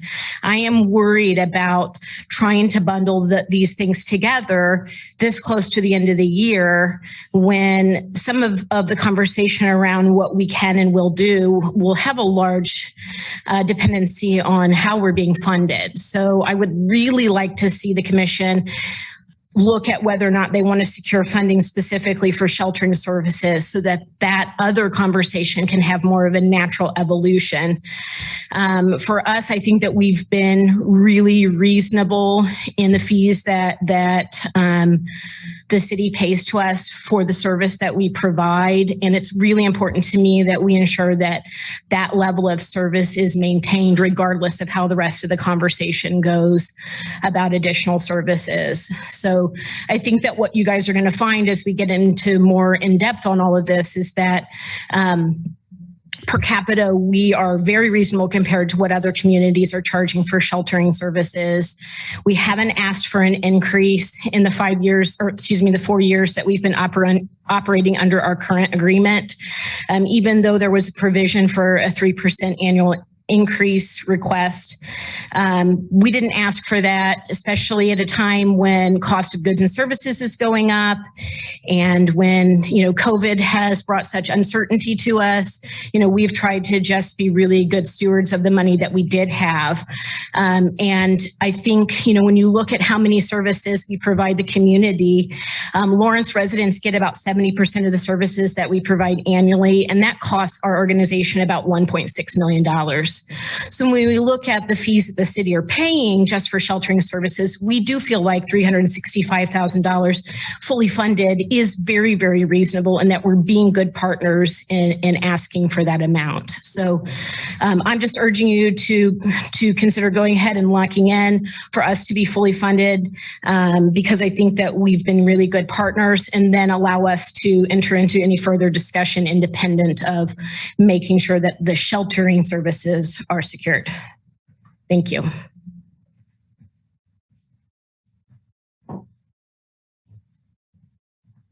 Hi, Katie Barnett, Lawrence Humane Society. Just quickly, I want to talk to you about kind of what it looks like when a shelter isn't fully funded. Before I came to the Lawrence Humane Society, it was my job to travel across the country. I worked for a national organization. We worked with cities on the East Coast and West Coast for ordinances, getting the most progressive ordinances, the most effective ordinances to keep cities and the pets in those cities safe, working on animal control policies that were progressive, and also working on shelter operations. So it's kind of my job to go in and fix those things. And what we see when an animal shelter and an animal control agency is not fully funded, the two most common things you see are stray roaming dogs, and the quality of care of animals in the community, domestic animals, goes down pretty significantly. The Lawrence Humane Society has done a lot to curb all of those issues, fully funded. And so if we don't fund the shelter, I don't want to see that in my community, because it's like watching something is going to go terribly wrong and just watching it happen. I just wanted to give you briefly I wouldn't say peer cities, but from rural to urban, and seeing where kind of the Lawrence city stands with funding as far as their shelter goes and their population. Johnson County, Missouri, where Warrensburg is, where our police chief is from, they have a population of the whole county about 53,000 people. Their animal shelter gets $400,000 a year, which is about $7 per capita. For comparison, our population is about 97,000. 365,000 is about $3.70 per capita. So we're about half what a rural city or rural county is getting for services, for animal sheltering services. And if you look at Kansas City, Missouri, the population is 491,000. Their contract is $3.2 million for just animal sheltering services, which is $6.50 per capita. Ottawa, even down there where it's 12,000 people, their sheltering services contract is for $60,000, which is $4.87 per capita. So what the money that the city provides the Lawrence Humane Society is actually very, very low when you compare other cities that have flat rate contracts. So I just urge you to consider fully funding the shelter. Thank you.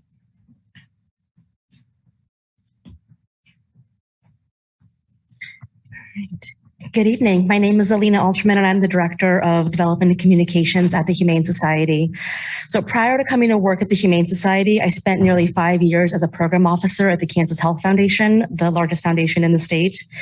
And there, my focus was on funding and building the organizational capacity of nonprofits in Kansas that were focused on social determinants of health: housing, immigration, racial justice, healthy living, food access, and much, much more.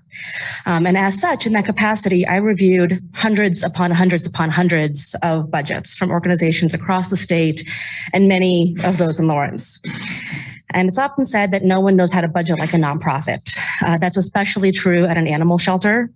And when I look at Lawrence Humane's budget and compare it to the actual day-to-day work of the organization, I can say with absolute professional certainty, based on my years of experience, that the way that the Lawrence Humane Society consistently strives to do more with less is unparalleled. The expenditures are not frivolous. The ability to pay staff and keep the building operating, purchasing medicine and critical supplies for the veterinary clinic, purchasing cleaning and disinfecting equipment. This makes the difference between life and death and health and infectious disease in a community, and safety and trauma for the staff. And while the images that might come to mind of working at a humane society might be fuzzy and cute, and there's puppies and there's kittens, the reality is that it's physically and emotionally exhausting. It's incredibly challenging. And this is a job in which every single one of the 30 staff members are perpetually fluctuating between ensuring that all animals' physical and mental health needs are met, trying to meet the needs of the community members who are in alternating states of joy and grief and anger and stress and lashing out or hugging us, and trying to support one another as the organization is understaffed, and always brainstorming, how can we help one more animal? How can we help one more person? And while a cut of $35,000 might seem insignificant, to Lawrence Humane, it would be indescribably damaging. Moreover, a cut like this has damaging ripple effects for other funding sources. So speaking, from experience, when making funding decisions, funders like to see that a community is invested in an organization, and that applies to private donors, but also local government. And so decreased support from the city of Lawrence would cause funders to question, did the quality, did the quantity of services that Lawrence Humane provides decrease, when in fact it's very much the opposite. And I would worry as a funder if I saw an organization take on a new project before funding was secured for existing work. So I really urge you guys to fund the $35,000, and then let's have a separate conversation about all the other service that we could provide. Thank you.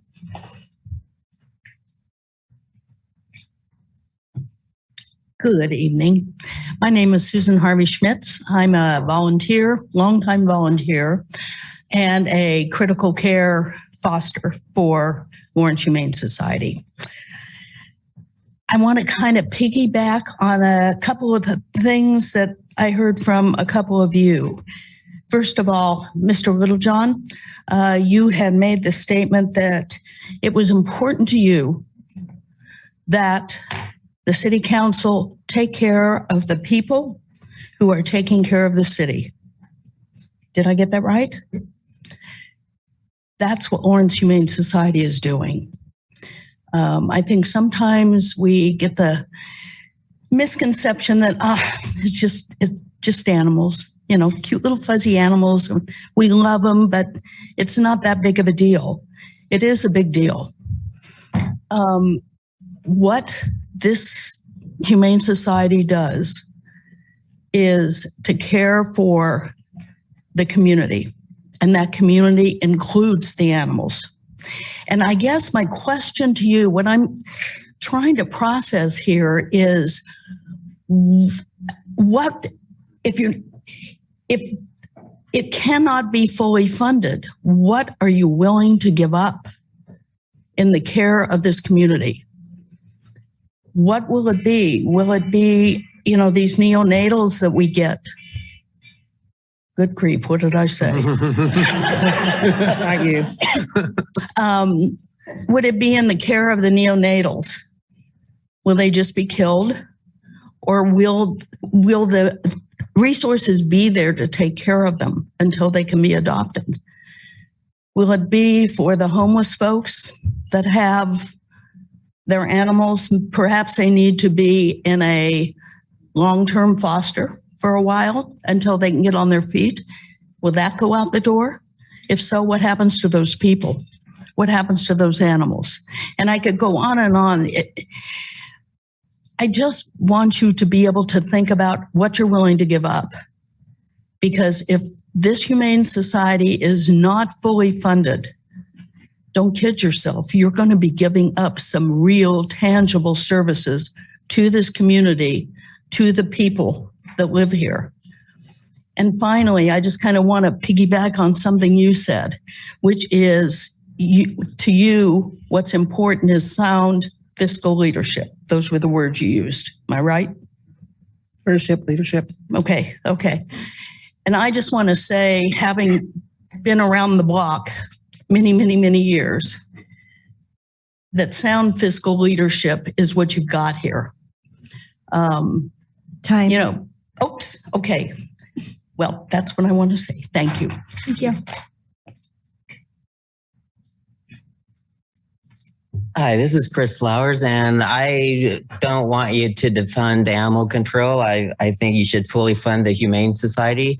And one of the ways we could be finding ways to fund the stuff we really need is stop funding the stuff we don't. And my first thing on that list is get rid of our drug dogs.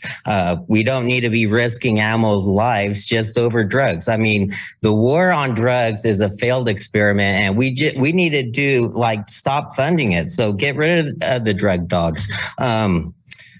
Let's see. Let's also remove cops from schools. That could reduce some of the amount of money we're paying into the police department. Quit participating in task forces that go after college students drinking and using fake IDs. How much are we spending there? I saw a few days ago on social media that they're going to be doing another one of those. Reducing police overtime. I mean, police saturations, like when we saturate the police at night, does that lead to overtime? And also those police saturations, I think some expert was here a few weeks ago and he said that different groups can have different driving patterns. And if we're only saturating the police at night, I think that's kind of inequitable. Let's see. Also, another way we could be reducing funding stuff we don't need is let's reduce some of the funding to corporate welfare. Like stuff like Explore Lawrence. I don't think we need to be funding as much as we do there. Then some other ideas I had is I think we are reducing some of the money we spend on like flowers and stuff by replacing them with native plants. Why don't we go all the way? And if like a private business or a citizen wants like a flower bed to be more colorful, maybe they could spend the money themselves and we'll plant the flowers, but they pay for the upgrade. What about raising money through street names? Like I've suggested this before. What if we had a raffle for when there's a new street, and if you win it, you get to name it? I do think people would be willing to pay for the opportunity to name a street. Some towns, they allow advertising on their water towers. So I don't know. Those are just some ideas I had. And also, if any of you next summer are going to try to be portraying yourself as a progressive, I think a progressive thing is to reduce police funding. Thank you.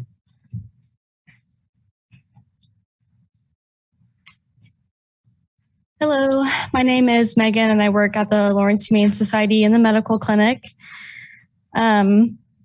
Today and yesterday, we performed 45 surgeries on our animals in the shelter as we're preparing for Clear the Shelter event this Saturday. And on top of doing all those surgeries, we also are helping intake injured and really sick stray animals, as well as our crisis pet retention animals. Right now, this morning, we had about 8 animals in our ICU kennels that need eyes on them during the day. So that's why they're with us. And we're able to do that because of the new building that we received with a lot of help from the city. And this new building allows us to isolate a lot of really sick animals, including ringworm, which is extremely popular this summer, and parvo, which can be popular with our puppy population. In previous years, without this isolation, these animals would have just been euthanized. And as of this week, we just cleared about 14 puppies of parvo. We fixed 9 of them today, and they're going to be available on Saturday with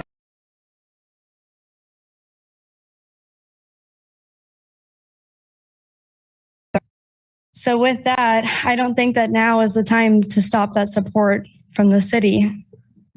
That new building allowed us to save a lot of new animals and even be creative with how we save them.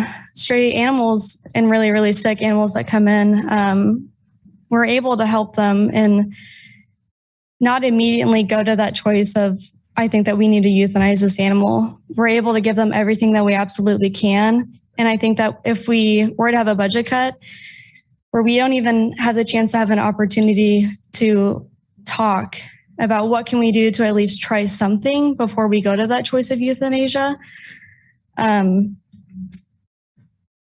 this new building and this new idea of being able to isolate illness and injury, I think has allowed us to build something really great in our shelter. It's allowed us to be great in the way that we help animals. And I think that we need to continue to be great, and you guys need to help us continue to be great. I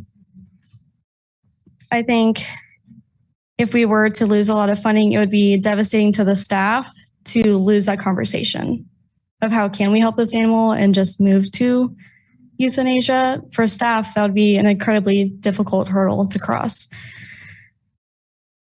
And then in the words of one of my coworkers, the way that a person cares about their animal says a lot about their character.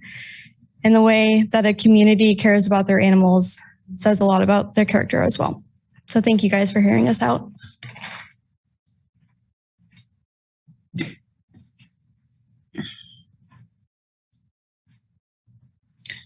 Good evening, Madam Mayor and City Commissioners. My name is Sherry Pigg, and I've been a volunteer at the shelter for 5 or 6 years. I'm not here with a bunch of statistics. I'm only here to ask that you not decrease the shelter's budget. I've lived in Lawrence since 1976, and I've always considered this city as a city that cares for its companion animals.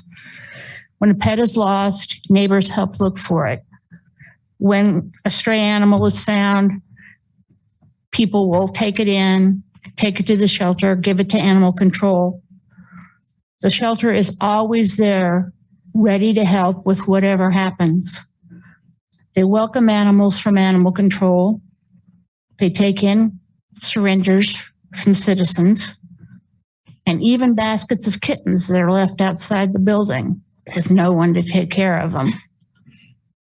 They even clear up all kinds of hoarding situations and take in sometimes a large number of animals that are in very poor condition and require a lot of money to make healthy. When you drive through our neighborhoods, you don't see stray animals roaming around. Animals who could get hit and killed or injured in fights or succumb to illness. We don't want Lawrence to be a city like that. My request to you tonight again is that you do not cut the $35,000 from the Humane Society's budget. Thank you very much.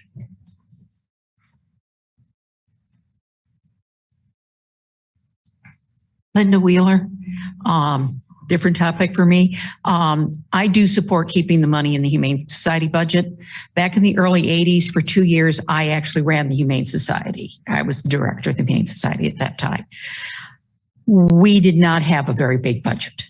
It was, the city's part was $100,000 and grants weren't there. There just was not a lot of money.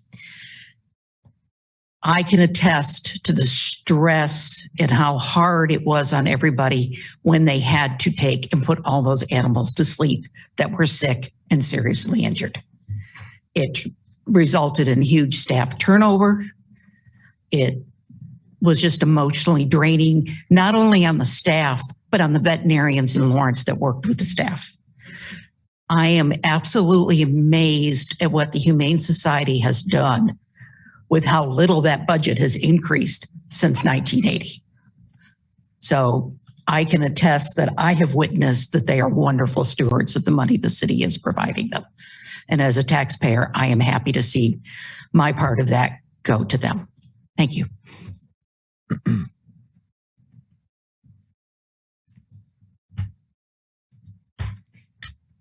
Good evening. My name is Willem Anemat. I'm president of DAR Corporation. I lived in Lawrence for about 33 years, and I want to speak in favor of keeping the budget intact for the Humane Society.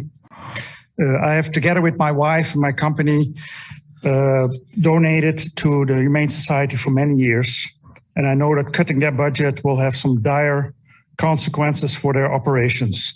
I've emailed to you last week. I hope you read the email with some suggestions in there and some items. And one of the things we heard tonight about some of the tax increases and how it affects people is actually what I want to talk about a little bit here. So making up the shortfall with new donations, which is what I expect was the reason for this cut, it will be tedious at best. And with all the increases in property taxes, potential utility rate increases, high inflation, insurance increases, the citizens of Lawrence only have so much discretionary money to spend on charities and outfits like the Humane Society. So this will mean this year and coming year probably the Humane Society will see possibly a cut in money coming in from donations anyway. So this will have an extra detrimental effect on their budget. All animals in Lawrence need your help and cannot speak for themselves, so we are. It's very beneficial for Lawrence, as you heard from the other speakers, to have a fully funded Humane Society. I would strongly recommend you look into other cuts or other forms of obtaining revenue to make up the shortage for the Humane Society. Thank you.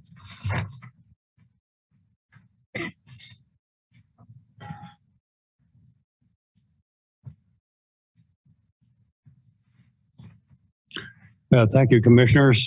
My name is Thad Holcomb. I'm the moderator for Lettuce, Lawrence Ecology Team United for Sustainability. Just a little bit of history, because I think most of you are aware, but maybe not everybody here is. Lettuce began about 9 years ago, maybe 10. A group of 9 different faith communities at this point have come together: a Muslim, a Unitarian, a Roman Catholic, Protestant, Zen Buddhist, Jewish communities have come together and had conversations, these green teams, and they wanted to somehow go about and puncture the idea that faith traditions really just deal with the spiritual in terms of kind of out there, but really the concrete aspect of who we are has to do with the earth and with its sacredness and respect for it. So we were involved in the conversations with the Planning Commission probably, 3-4 years ago, when they were developing the 2040 Comprehensive Plan. Great conversations. We asked that the earth care issue of environment, which was about 6th ranked, be moved up to the top. Well, it made it to 2nd place because we granted there needs to be growth guidance in this city. but it can be done with sustainability because the past has proven to be, in a way, a problem, as we can see with climate change and disruption. To have growth for growth's sake is a problem. So we're opposing the Wakarusa extension. One may say, well, it's minor. It's not, it's major. It destroys, if we're done, the riparian area, which is so important for biodiversity. It increases the water pollution that goes into the river. It increases the possibility of development, expanding development instead of being tight, as you have said, or less. The city has said it wants to be guided by the 2040 comprehensive plan, which says we need infill, not going out and beyond ourselves. And of course, the letter that you received from the Multimodal Commission really says it better than me. You know, the chairman of that said specifically they want to suggest that the city not fund it. Now, possibly, I know KDOT was involved in that. There's even a larger problem that's maybe going to loom because we didn't know about the battery factory and all that's coming in now. That planning was done before that came on. So KDOT tries to plan ahead.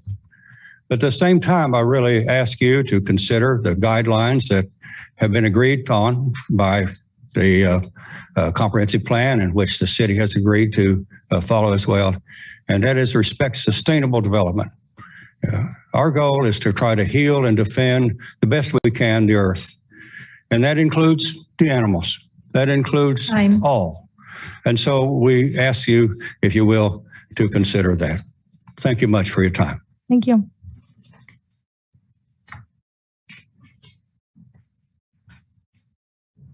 Hi, my name is Beth Chow. I'm not a public speaker, so I'm really anxious here. I wanted to talk about the Lawrence Humane Society and what it's meant in my life, and to ask you to please not cut the budget. There's so many things that have been important to me with the Lawrence Humane Society. The first memory I have is like when my daughter was a Girl Scout, and the service projects and things that they did with the Humane Society, which helped teach the girls responsibility and care for each other and the animals. A big part, and where I might start crying, is when my mom was dying of cancer. There was a dog that we had adopted that helped get me through that process. And it just meant so much. I had a 5-month-old daughter. When my daughter was 5 months old, my mom died of cancer, and having that dog that came from the Lawrence Humane Society and all the care and love that dog had gotten as a stray when she was taken in, that just meant the world to me. It helped me get through that. And when that dog got old and died at age 16, the Lawrence Humane Society was there for me again, because there was so much grief, and my dad was sick, and they helped me find a grief support group to help me through that process. It was a grief support group for losing animals, but it helped me with all the other grief in my life as well. And as far as like family members, those dogs have been my family members through these years. And the work I do as a social worker, I see every day what the Lawrence Humane Society does for the people of this community.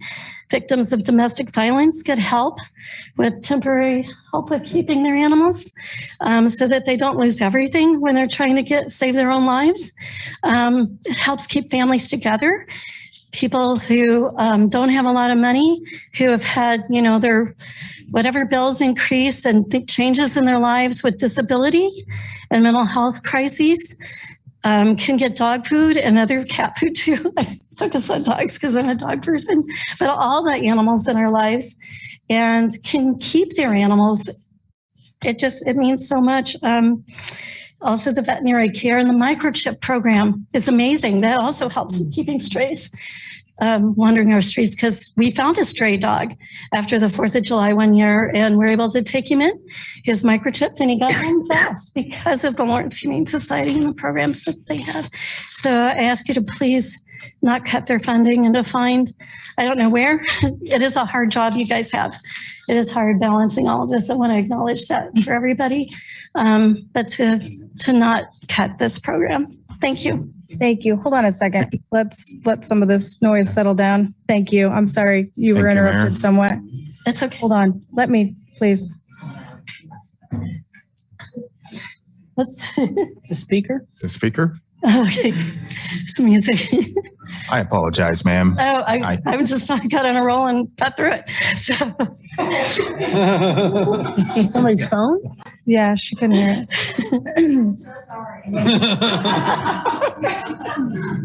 Thank you. Let me also say, everyone, there's no way for you to know this, but there is a magical spot right over here where if you say something and even whisper it, it's like you're standing right next to us. So pretty please, with sugar on top, let's try to keep our comments till we're done here. I know that it's going to be a long time. We have more people than her to speak. So please, everybody, thank you again. Thank you. Mhm.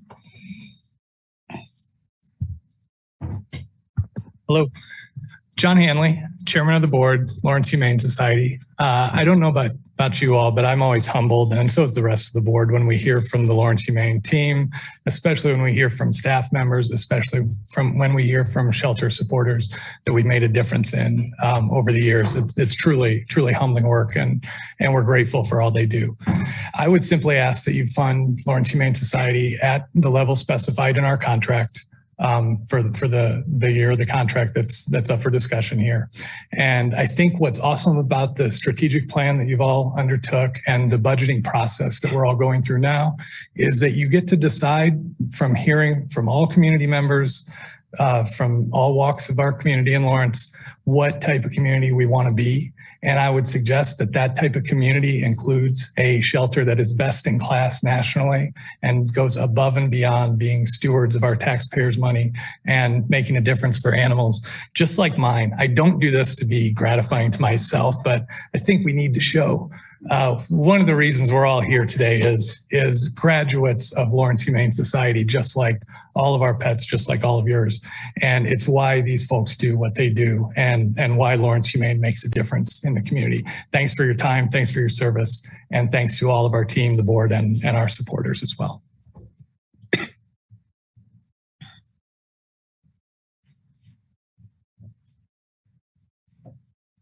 Hello again, my name is Jason Duvall. Before I moved up here, I was temporarily living for many years in a town called Borger, Texas. Borger, Texas was bad for many reasons, most of which were environmental. In Borger, Texas, they had basically no provisions for protecting the environment or the animals that lived there, and there was constantly sick animals in the street. It was not an uncommon occurrence to find a dead animal on the side of the road once every day. And even if they weren't dead, they were being polluted by the environment. So I care a lot about the environment. I care a lot about animals. That's the reason why I moved up here to Lawrence. My dad lives over in Tonganoxie, so I knew I liked the place. And I just wanted to say that the Wakarusa extension plan, while not necessarily inherently bad, needs to be heavily considered before it's moved forward with, because that's right next to a lot of the wetlands, and that could have a severe economic,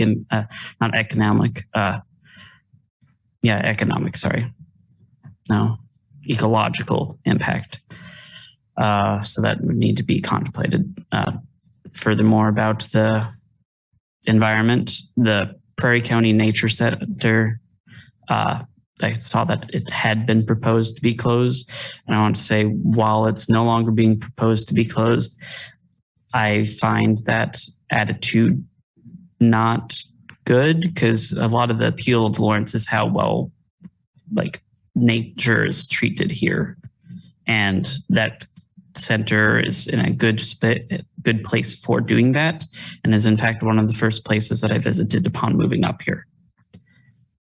And as for the Humane Society, they are one of the best in the country. I am online often, and before I ever moved up here, I had seen praise for the Humane Society just scattered across the internet, the Lawrence Humane Society.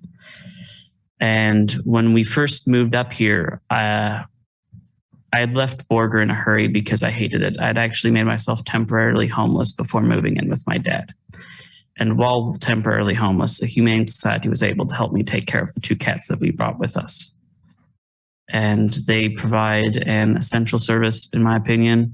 And I'm honestly shocked that the budget is as low as it is. I thought they were getting paid more than they actually are. they deserve what they are getting, what's being budgeted, if not more. So they don't deserve to have it cut. Thank you.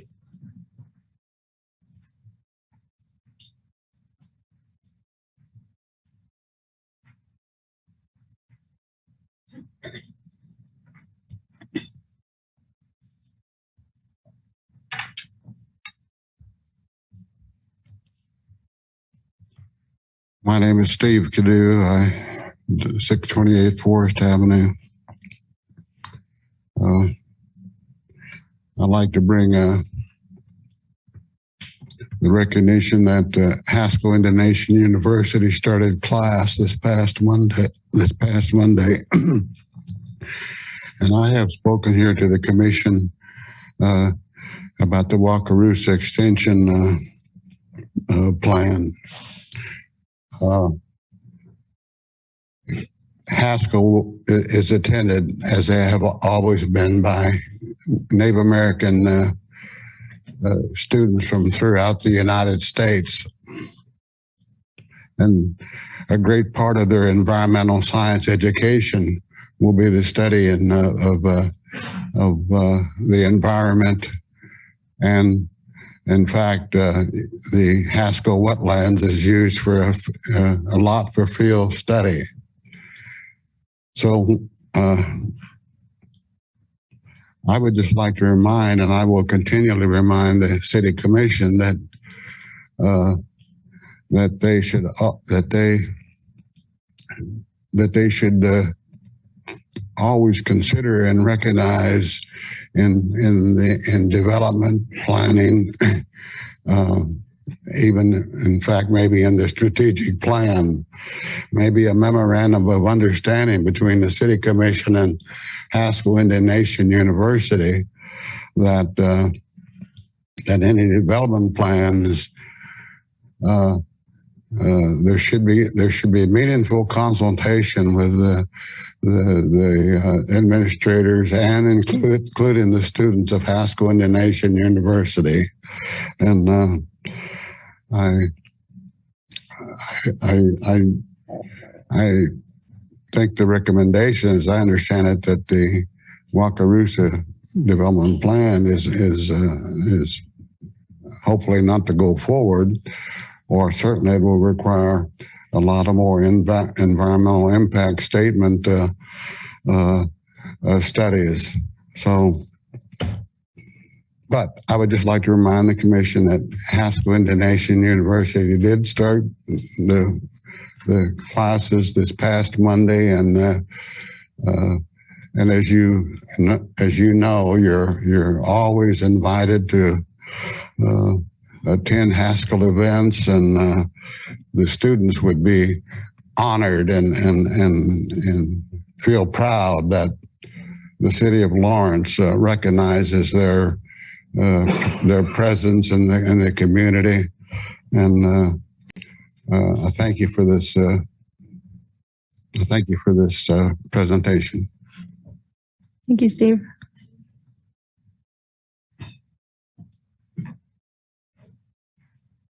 Excuse me, I'm a little nervous. My name is Josephine, and I wanted to talk about the Humane Society and how much that they really mean to us.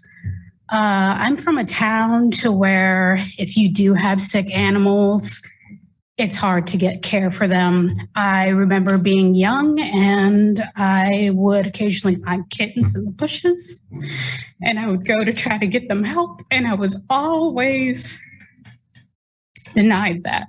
So I love the fact that I can actually get those stray animals help immediately, and I don't have to keep them with me at my house waiting for them to die because I have nowhere to give them to. I love the fact that when we came down here, we had found 2 kittens. My boyfriend specifically, one had a broken leg. The other one, I'm not sure exactly where we found her, but we were able to call in and they were able to get help. And that just means so much to me, to be part of a community that actually cares for their animals and the rights and their health. And I don't want anybody to be traumatized that they can't bring in their animals for help and assistance. Please do not cut the budget for the Humane Society. Thank you.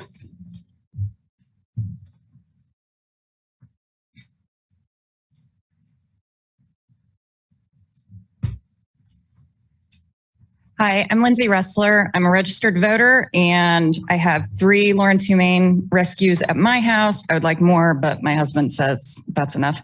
And I'm also one of the newer board members at Lawrence Humane. You heard earlier tonight how we've been paid the same for 4 years as our costs go up, and we've not asked the city to kick back onto that. I just want to reiterate that. I know probably one of your most difficult jobs is the budget, and it's the same for us. We don't have any wiggle room. There's no fluff in our budget. There's nowhere where we can cut. This is going on as my 13th year volunteering and fundraising for the Humane Society. I can tell you, we leave no stone unturned. We exhaust every avenue. There's only a finite amount that we can fundraise in a year. Fewer organizations are better stewards of the money that the city gives to us and that we receive through private foundations. So I'm asking that the funding for 2023 be restored and that we can work with the city going forward to set a budget that's agreeable to everyone. Thank you.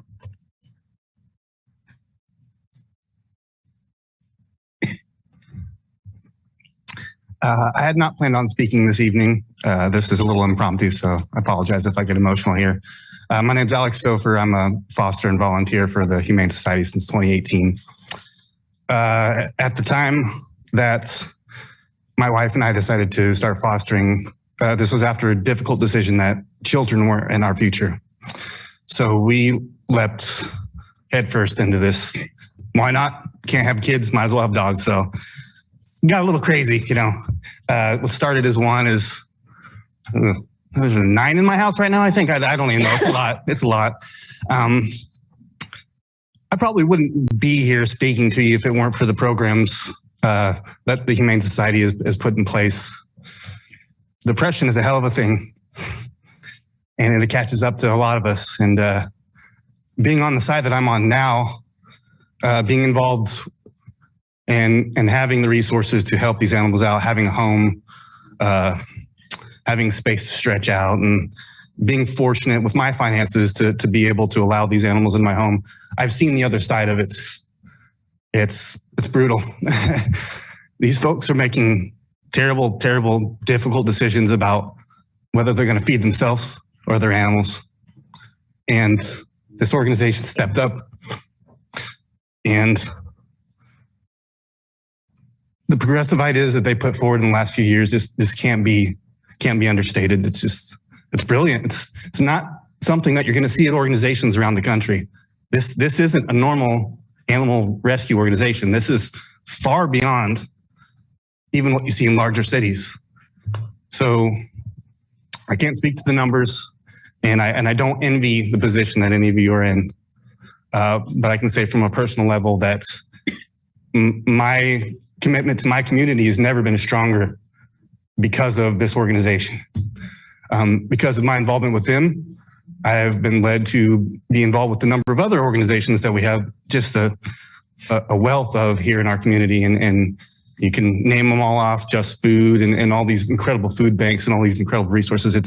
It's truly amazing to live here, but I wouldn't have arrived at that level of involvement if it weren't for Lawrence Humane. So I just wanted to give you a face to what that means. And,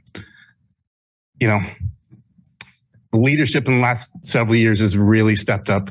And if Lawrence is to be the progressive community that we claim to be, we will fully fund this Humane Society. And I thank you for your time.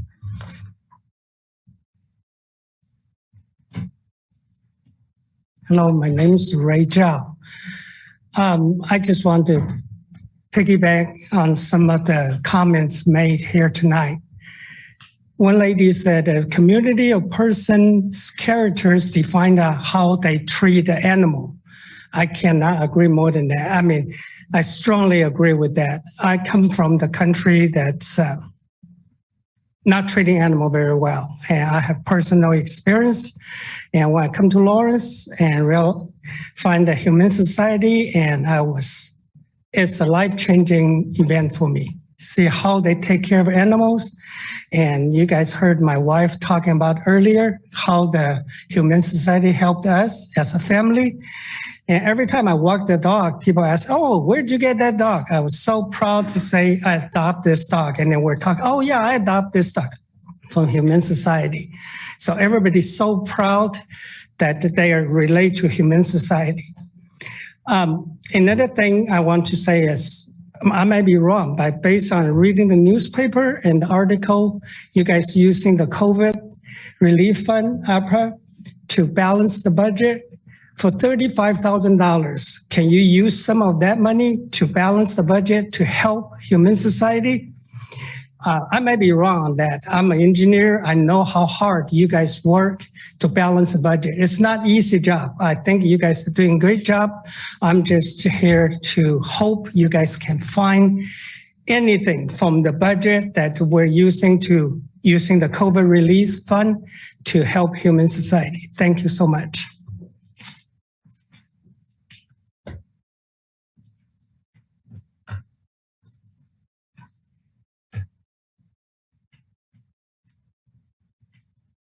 Short person again. So I haven't been here to speak to you guys since 2018. Lisa's the only one at that time that would have been here. And that was when the community cat program and the last changing of the laws came about. It takes a lot to get me to come up and speak. I'm an independent rescuer. I try to keep animals out of the Humane Society. I know they're overwhelmed. I spend a lot of money out of pocket. Luckily, these people have been here to support me when I do need it. There are some services I can't provide. There's a limit on animals now that was changed in the laws in 2018, so I can't take any more in. I took the ones before they got their new building, and how wonderful this shelter was that would have been euthanized. They live with me. I've got the diabetic animals. I had the animals that were dying of cancer. I have blind cats. Those would have been put down before. You know, there's a small group of us in Lawrence that go around trying to do rescues. Our animal control is pitiful in this town. We spoke about that in 2018. There were many of us that came up on the limited hours. They really aren't animal lovers. So there are people like me that have stepped up, spent New Year's Eve, 2017 and 2018, out in single-digit temperatures, saving a dog that was abandoned so he didn't die. I couldn't get him after spending 2 hours out. And luckily, there's a small community of us where we all came out and we saved that dog. Thanks, but people like me are rare. We depend on them. We depend on what little animal control that we have. I know that you're new as far as city manager, and you may not quite get what Lawrence is about. This is a progressive city, and we care about our people. We care about our community and our animals. The animals are part of this community. And thanks, do not cut this budget. I please beg you, go in and spend one day doing what these people do. Please. And then rethink what you're trying to do. My niece works in New Orleans with an animal shelter. You don't want to see what underfunded shelters look like and how bad it is. And then she crawls under buildings trying to save animals. They're putting parvo down, puppies down left and right. Entire litters of kittens come in with ringworm. They're killed. Things like, I've been in there. I've seen what she deals with. You don't want to start reducing us to that kind of level. We are so fortunate to have the staff. I appreciate these people so much. Please, please fund them. Thank you.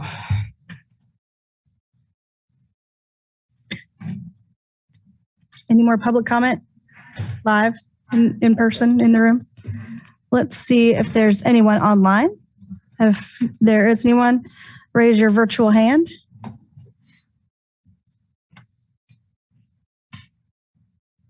Daniel Hernandez. Hi, sorry, my camera doesn't work, so I'm just going to speak. I'd like to speak in support of the Lawrence Humane Society. I think ethically, if we're just considering the ethics of the situation, to fund them in the levels that they're expecting and to not make this cut is an obvious thing to do, so I won't talk about that. What I would like to say is that and it's been said by many people here that the Lawrence Humane Society, to me, is an outsider, but somebody who's involved and donates to them and has interacted with them quite often. They seem to be an extremely efficiently run organization. They're organized. They do a fantastic job.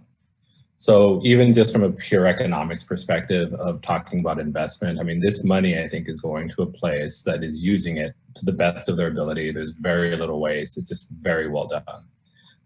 In terms of impact on the community, I'll say they're pretty incredible. I've lived in many cities in my life. Lawrence Humane has come when my wife and I have been out for a walk and seen stray dogs around. We place a call to them. They come pretty quick. They take care of the dogs. They reunite them with their family members, and they've done this multiple times. So again, I think this is just an extremely efficiently well-run organization. I don't think that in terms of bang for your buck, you could do much better than continuing to fund Lawrence Humane Society at the current levels. Thank you. Melinda Ball. Hello, Melinda Ball. I am a 20-year resident of Lawrence, also a homeowner, taxpayer, and also a recent Lawrence Humane Society foster. I have a dog right now in my care.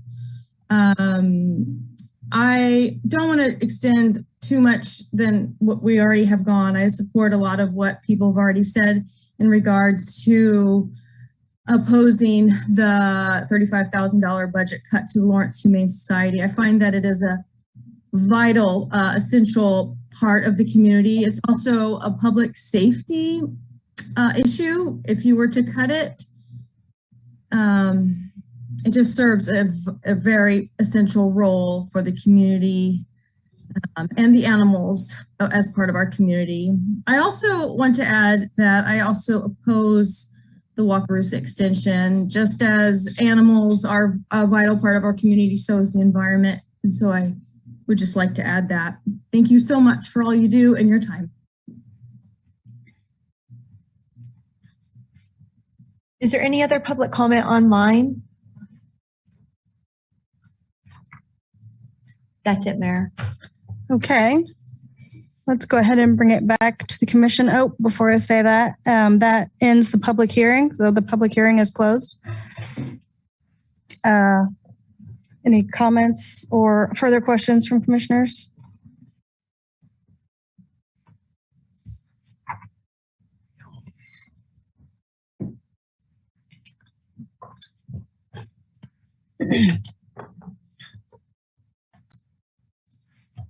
So my understanding is that what we're looking at right now is not a vote, but just guidance that staff wants. Is that correct regarding some policy questions?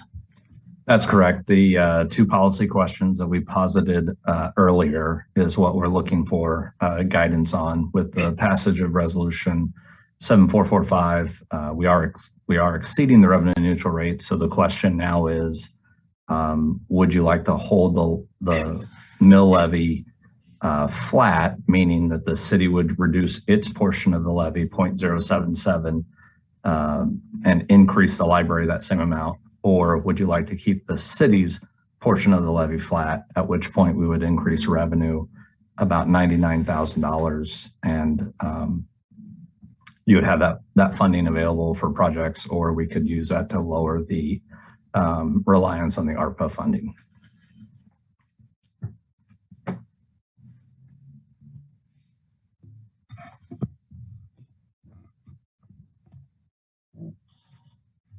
This is Commissioner Sellers. I had a couple of questions. I don't know if Dave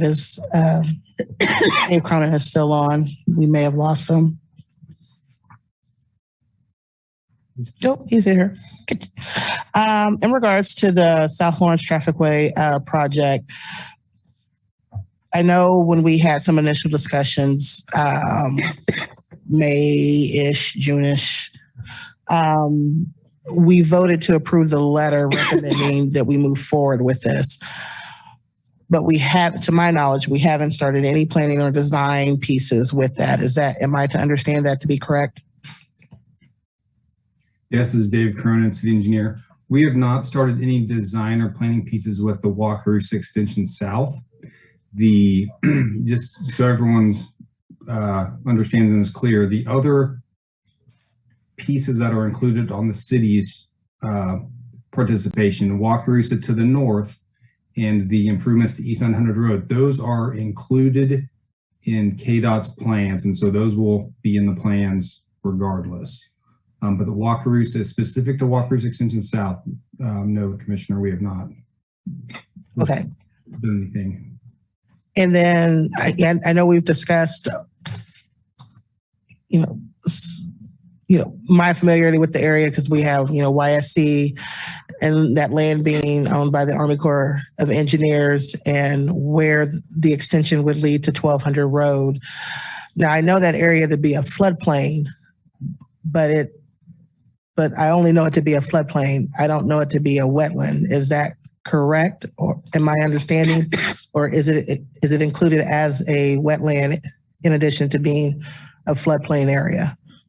Yeah, this is Dave Cronin again. There are no known mapped wetlands in the area based off the U.S. Fish and Wildlife Service mapping. Now, we would need to do some further review. There could potentially be some existing man-made wetlands close to in 1200 Road where we tie in. But there, at this point, there's nothing that says that would be impacting any wetlands. So that would be something that we would review with design. And then we would obviously need to get some permits from the Corps of Engineers, the Division of Water Resources that also look at impacts to crossing the river and to any wetlands if there were any. So that is something that we would need to go through with the design process and permitting when we proceed with the project. As far as the flood plain, it is in the protected by levee floodway because the Clinton Lake Dam is there. So it's basically protected by levee. Other than that, it's not in the floodway. The river is the outfall, which is the Wakarusa River, but the bridge would need to clear the river and with no impacts to water surface level. So there would be, obviously we need to be sensitive to the crossing the river, but outside of the river crossing, it is primarily farm ground. Okay, thank you, David. Quick whiplash. This might be a question for Jeremy and or Parks and Rec. I was looking under the unfunded, but evaluating for potential grant opportunities. That first project, PR-28-2414, downtown event space near library. So the items, am I to understand that the items that are listed under this as unfunded, but evaluating for grant opportunities, are we using grant opportunities to be all inclusive of federal as well as private grants, or are we looking at these are potential projects that could be funded by federal dollars only? It's not just restricted to federal dollars, but these are the projects that were identified by the Ferguson Group as potentially fundable through the programs with both the federal government and the state that they're seeing. So this is essentially the prioritization order of how we're going to approach any projects. And all you can do is ask. So we'll make application, and the hope is that should any of these projects actually be funded through grants, we would then move them through a CIP amendment from the unfunded list to the funded list with that potential grant funding. Okay. But in terms of private donations or any kind of a private charitable contribution type of setup, we'll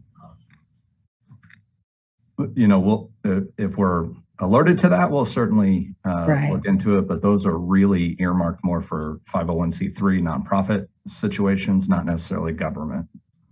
Okay, I wanted to ask, I'm going to put a pin pin in this and circle back to it. So just stay tuned.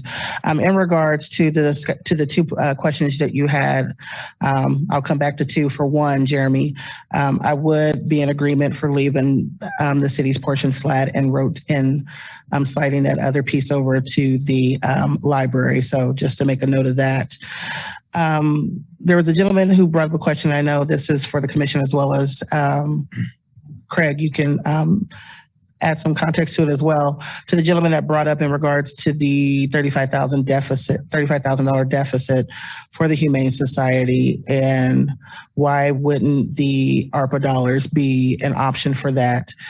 Is there a reason for the commission to believe that those dollars are not available to fill that gap, or is there something that we would be missing in that conversation?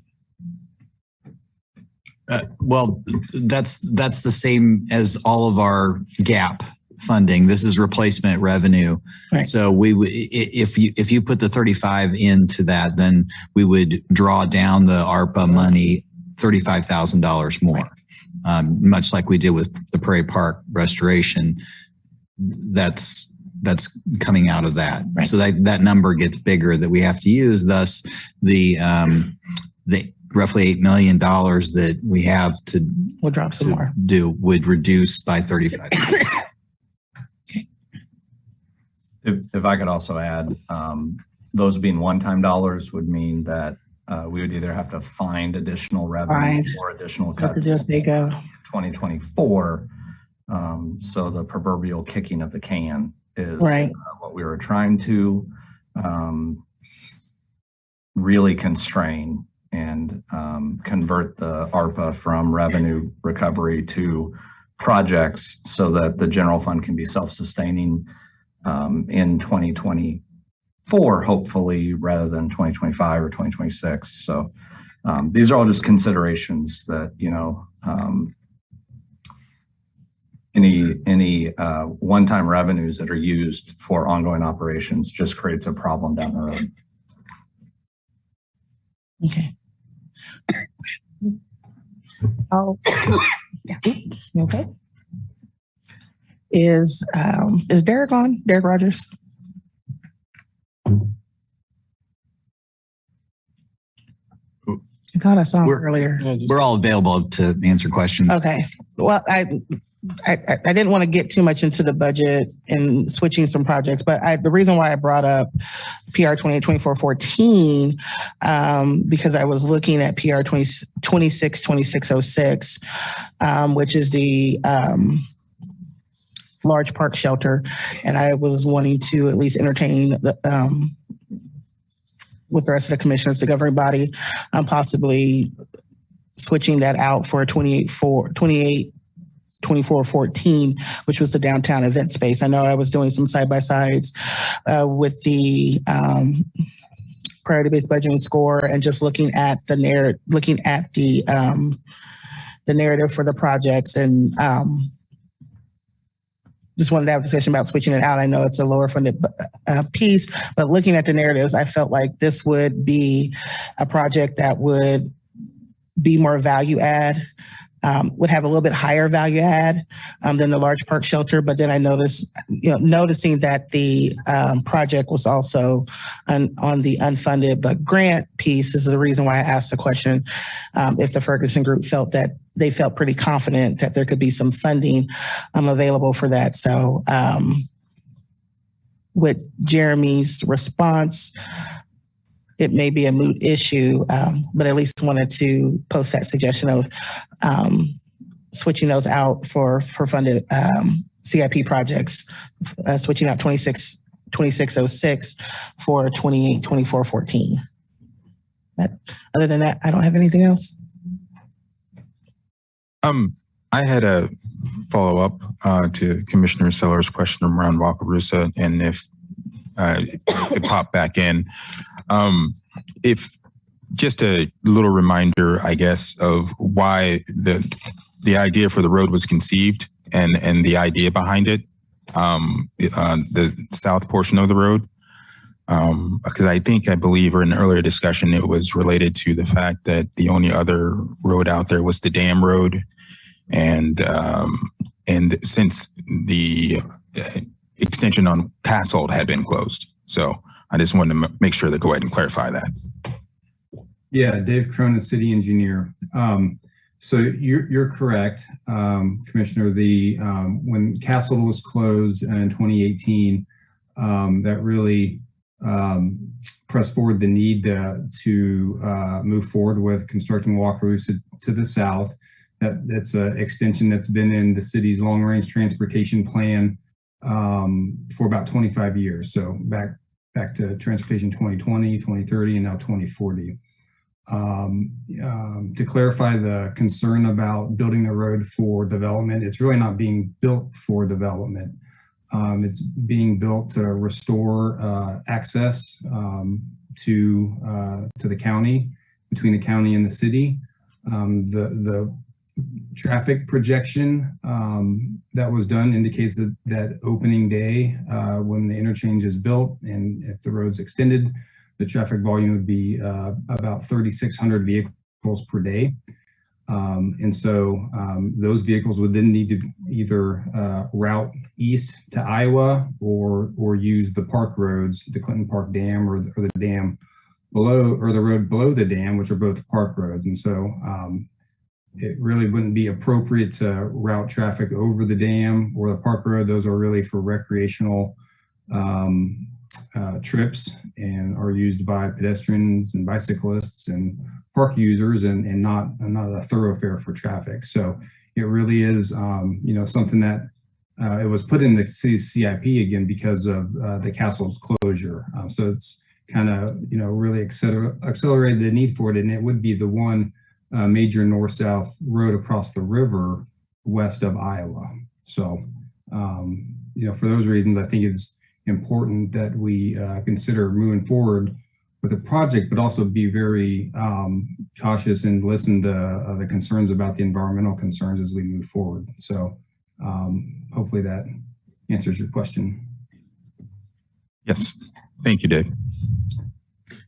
Dave, when does Planning Commission see this? Or CIP list? Have they seen it already? I'm going to defer to Jeff on that when they receive the CIP, because I know that's part of the process. Good evening, Commissioners. Jeff Craig, Planning and Development Services. They will see this tomorrow night as part of their agenda. Okay, thank you.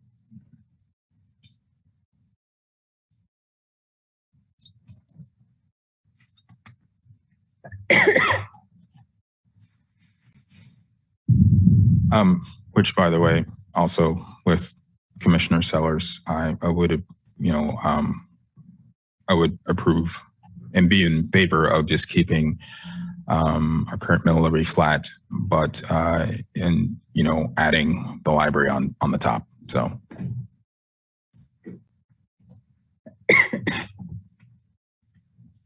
So you want to keep the mill levy as it is now, but add that 0.077? Yes, because as you eloquently said before, if we don't, then it would be essentially part of our budget in the future. Yeah. Okay. Just wanted to make sure.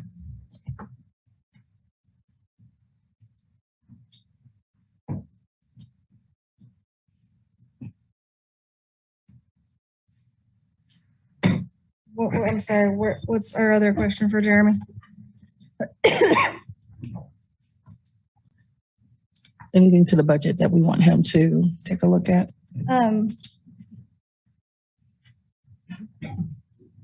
To do an easy one,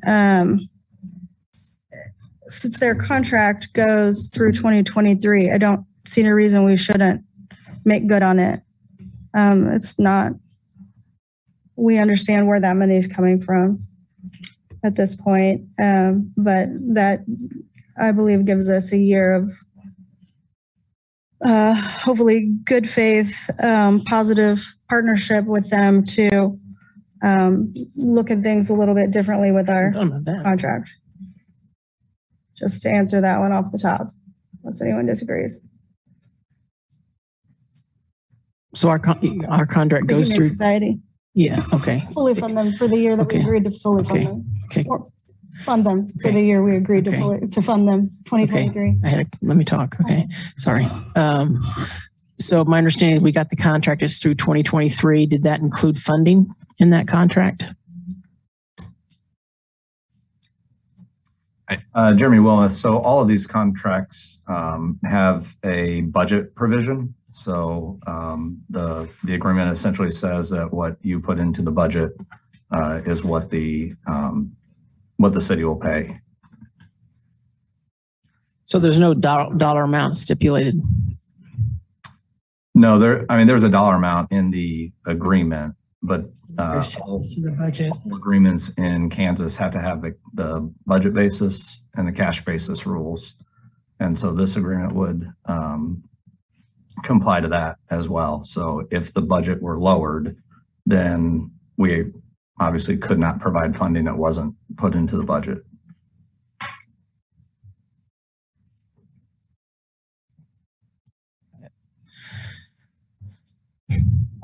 That's kind of what I was understanding your very beginning statement, Commissioner Sellers, to be about the 3-year contract. Did I misunderstand your point? No.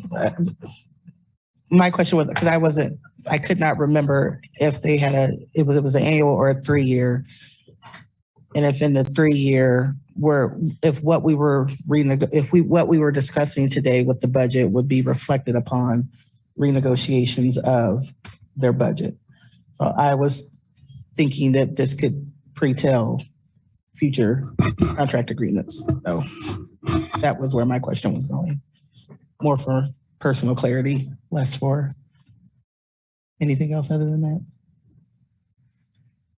So I would ask that, or comment that if we keep the budget mill levy flat, add on the 0.077, that would give $99,000. Is that my understanding? Could that money be used for the Humane Society? Jeremy Willett, yes, that 99,000 is not in the budget now. So if we add it to the budget, you're free to appropriate that as you see fit, or we could use it to reduce the reliance on the ARPA funds, or it could be a combination of all those. Just note that's recurring revenue too. Assuming you keep this in place, it's recurring, whereas ARPA is not. And we could allocate the rest of that back to ARPA, 35 minus whatever, 99. That would be the effect. Well, if we could do that, yeah. So are you wanting to use a portion of the 99,000 to give to the Lawrence Humane Society and do what with the rest? If there's enough interest by the commission to do the mill levy that way. That's what I guess the first question would be. Right. Yeah. But if there is, what are you suggesting we do with the we rest? could use 35,000 for the Humane Society and the rest of it go back to ARPA, to punch back into ARPA. But not to the library. No, the library's going to get theirs. Yeah. The library gets that. Yeah. Okay. Yeah. I mean, it would just be on top of that because, we don't want to carry the library's salaries in perpetuity. I mean, that's just reasonable.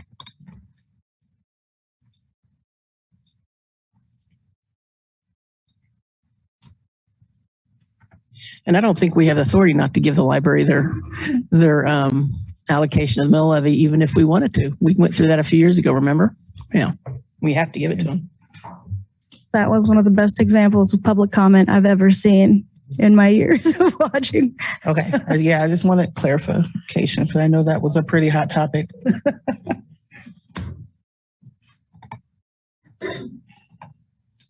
So it's whether there's interest in other commissioners to do that.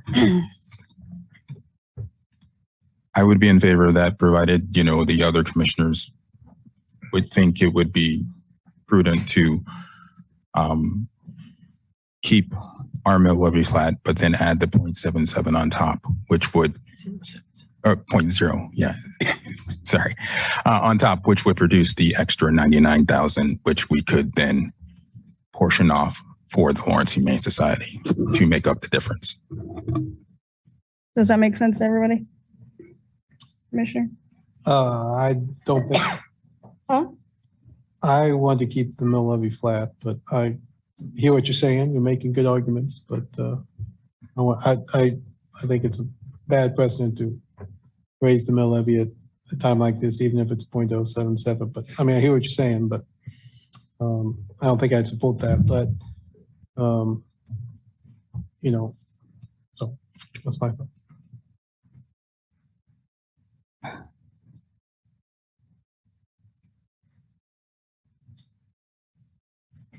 You mean ours, not the library, right? Just make sure I understood. What? Well, it's actually the library that's raising the mill levy, not the city. Yeah, I mean, Yeah. yeah. Right. Yeah. But Yeah. yeah. No, I hear what you're saying. I just.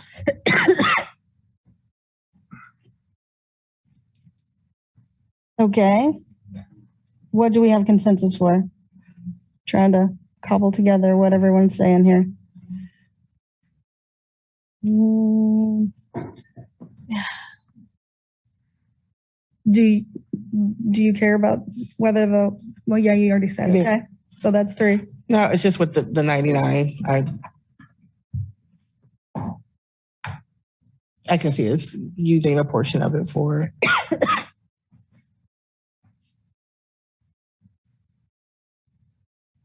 adding it to it to see what it looks like. I don't know. I guess I'm not at a point, I'm not in a position tonight to make a decision on what to do with the rest, what we should do with the rest, but I'm not opposed to using that piece. I would have preferred to use the ARPA funds so that we could have kept it flat, but I don't know. I may have a decision here in a couple of minutes. I'm not sure. Still processing. Well, I am concerned that we have too often used that ARPA fund for budget gaps that are. We've been using it for budget gaps for our. Can I finish, please? Oh, I was just, yeah. Okay. So yeah, I've been concerned that we've been using it too frequently, I think, to fill ongoing budget gaps with one-time money. And all that does is just kick the can down the road and puts much more pressure on future budgets. I think we need to kind of get off that track. I really do.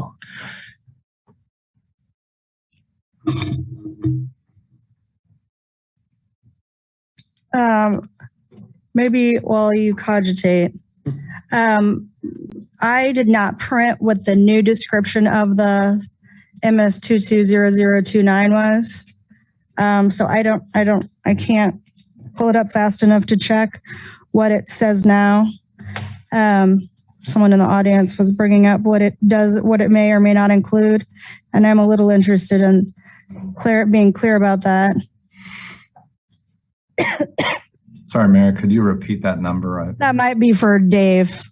Since we changed the description of the CIP project item 220029 on the South Lawrence Traffic Way. 20. So I have it here. I don't know if you'll be able to read it, unfortunately, but we can. Oh, okay.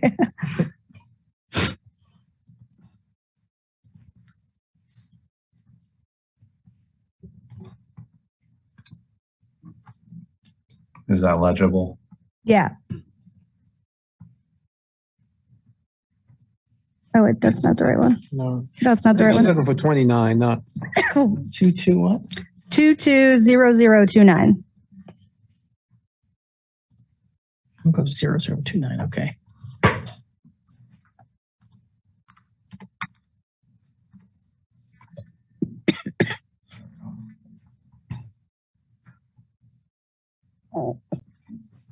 Sorry about that. Here you go.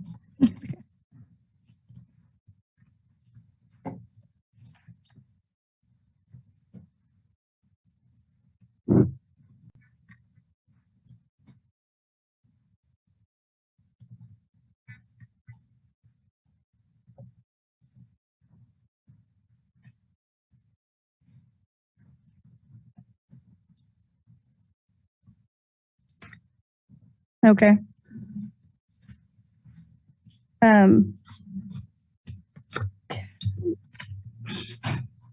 Oh, how much discussion? How would I discuss that? I feel like there's a number of other projects that could be shared by the city and the county, or even that KDOT might accept as our share. 6th Street improvements, Bob Billings, a lot of things we've said tacitly we want to expand to the west, and that is inside our planned tier 2 area. Whereas this road, whatever the county chooses to do, that's fine. But this road goes outside of our tiered area, which is part of certainly my objection to it. I don't dispute that people out in the county need medical services, but there are other ways to do that. Roads aren't always the solution to everything. If there are no emergency services out there, then they're further from emergency services. So I don't know. I just feel like there are other projects we could share with the county that would further Plan 2040 and other things more consistent with what we've been moving towards. And I just want to be very clear. I understand that we are responsible for Wakarusa from Clinton Parkway to South Lawrence Traffic Way. But I again will continue to be uncomfortable with this bridge as it goes outside of the city's expansion plan. So I thought we were leaving it kind of vague, but it still seems pretty specific there with percentages, 40, 60 city. So I don't know. Well, my issue with this has largely been the fact that this is a county road. It's not even in city limits. And I just don't think it's appropriate for the city to be building roads for the county. Nor would I think it'd be right for the county to build roads in the city. I mean, that's their obligation. We need to stay in our lanes and stay in our lane. I mean, we don't pay for county roads. That's fine, but also to be reasonable. I'm not suggesting we just save this money. I'm suggesting we move it somewhere we need it. Oh definitely. I agree. Okay. Was to fund something that would also fulfill those. Yeah, enhance our ability to do the West K10 stuff.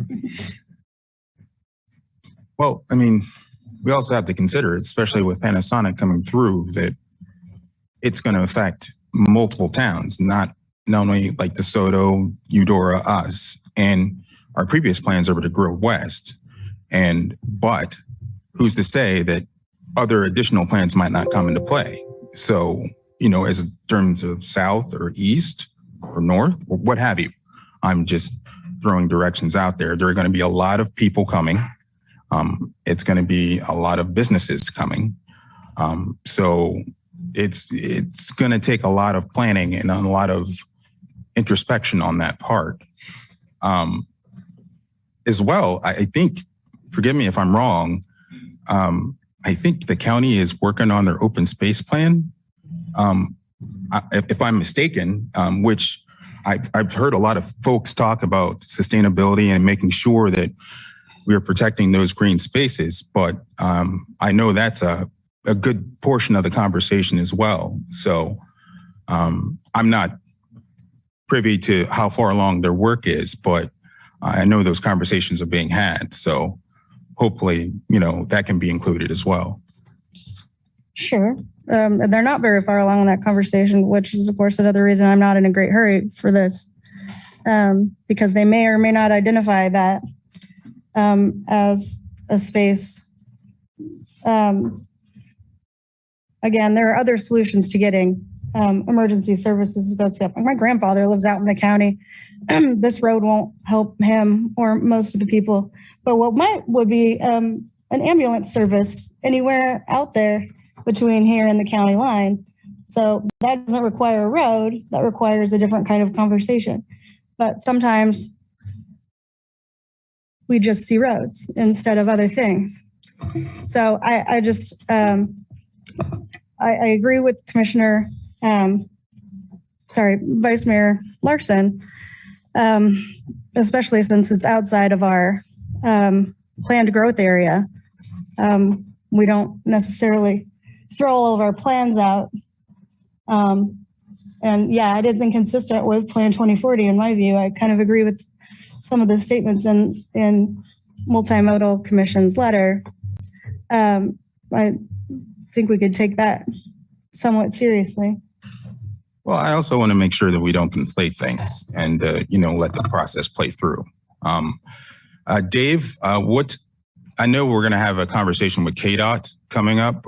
What would that conversation pretend?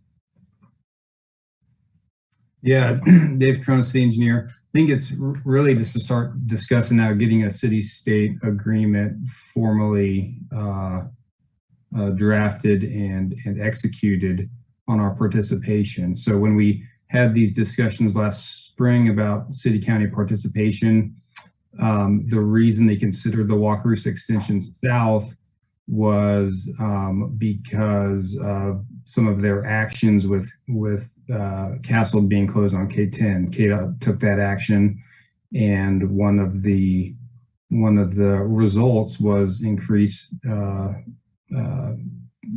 trips to Iowa or the dam road, and so that was one of the points that we made in the discussions for them funding Wakarusa South. So we could certainly have a conversation on seeing if there's other things that they would consider to include that participation amount, but it's from our conversations earlier, it was not likely. So that's just, for what it's worth, I guess. But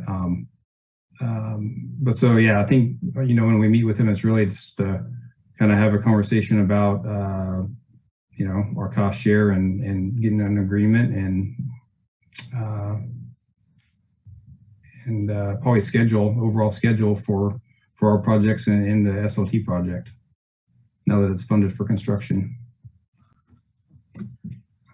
So Dave, did I understand that you've had conversations with KDOT about switching out projects and you are indicating that they won't likely let us do that? Is that what they've told you?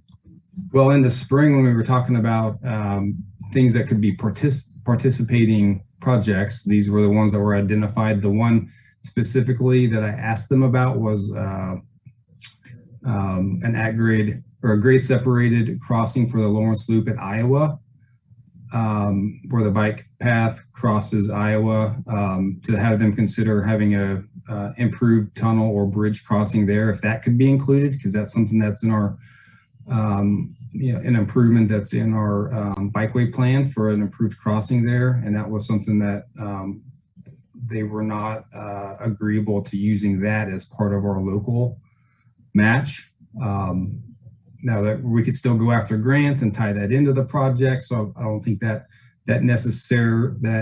improvement's necessarily off the table, but it was off the table for the cost share. So we could, to say, hey, we want to take the Wakarusa South, the city participating dollars for that and put it to a bike crossing at Iowa or an improvement at Clinton Parkway. Those are things that they were not willing to consider in our conversations in the spring. So ultimately they didn't say, well, it started off, they wanted 10%, and we kind of discussed projects that were on our CIP and see if those would qualify. And so that was, kind of the conversations that we had. So it would be very unlikely to be able to include extending 6th Street or Bob Billings or some of the other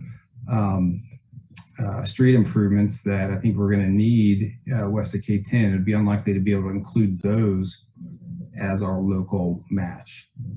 We know that for sure. I'm sorry, Dave. I didn't mean to interrupt you. I think to know that for sure, we'd have to get, they would need to tell us that more than me. That was my interpretation from our conversation, but it would be better to hear it, to directly ask them again now at this time and for them to respond themselves. So I think that conversation can occur here relatively soon, and we can get a definitive answer on that, and that would hopefully help, or at least answer that question. Thank you.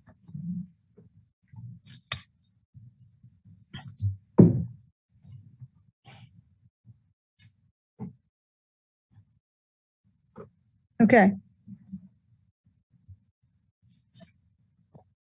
I don't know that we've given the direction, all the direction Jeremy needs here. I think we're still a little Mayor. trying to scroll down to the questions.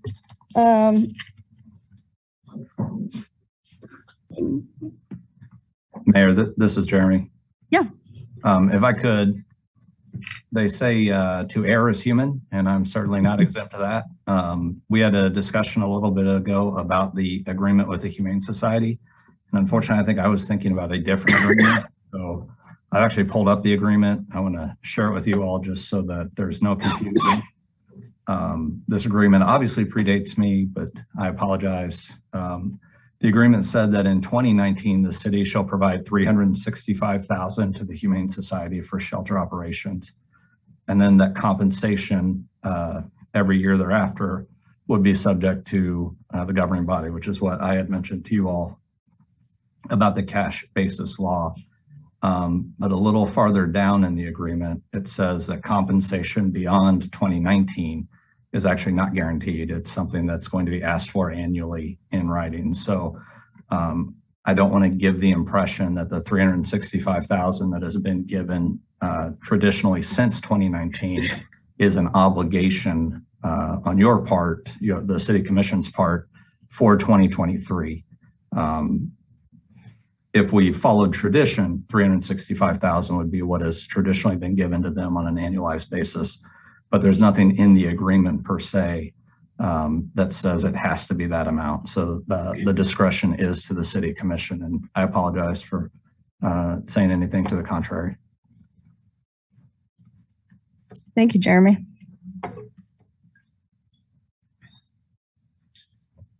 Mayor Mark Ecker, Assistant Director of Parks and Rec. Did you want an answer to Commissioner Seller's question on the project swaps? Go ahead. Where's Mark? I forgot about it. COVID brain. Sorry. I think you had proposed moving the library plaza. Oh yeah, flip-flopping. Yeah. Library plaza up to fund it and moving the large park shelter down to grant funded. I think that's something we could support. Both those projects are needed, but I think in 2027, I think we could look at grant opportunities for both of those projects. All right. Thank you, Mark.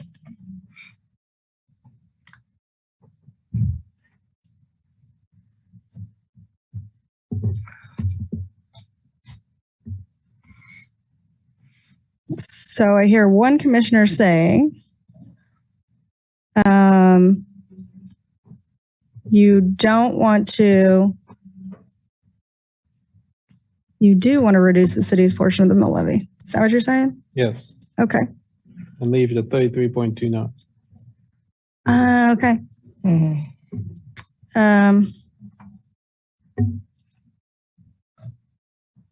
Not what you were saying, right? Well, I mean, I was saying all along that it's the library's mill levy increase, not ours, and we need to stay in our lanes. And I don't want to be carrying that salary forever.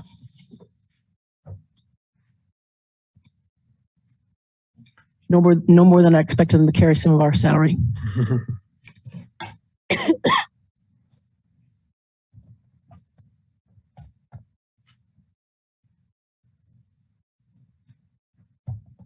You're still in the same. Did you decide, Commissioner Sellers? Mayor. Oh, sorry. No, one commissioner needs a break. It's 9 o'clock. We have been here since 5:45. Yeah, that's more. Let's I'm do taking a break. 10 minutes. 9:10. Thank you.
Let's return to our chit chat.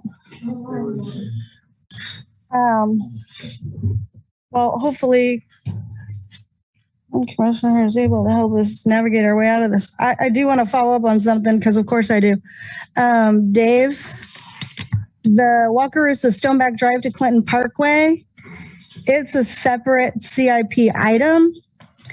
That's MS 23-0070. Does that go away and get absorbed into this MS 220029? Dave Cronin, yes, it does. It's the same project. Okay. And did that amount go up? I thought you said 3.5. I think this is 2.8. Well, there was two different projects. There was the Walkthrough 6 to the north and improvements to East 900 Road, and I think the total of them was probably closer to 3 million. But the estimates have changed. We've changed estimates since I submitted them in the spring, so I'd have to double check on the exact numbers, but that's the ballpark range of it. 3 million. And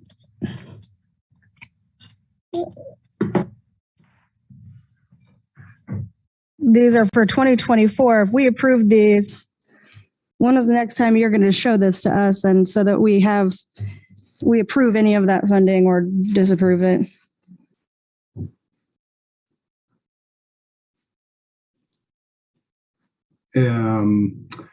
Well, the Wakarusa extension to the north and East 900 Road, those improvements are already included in the SLT project.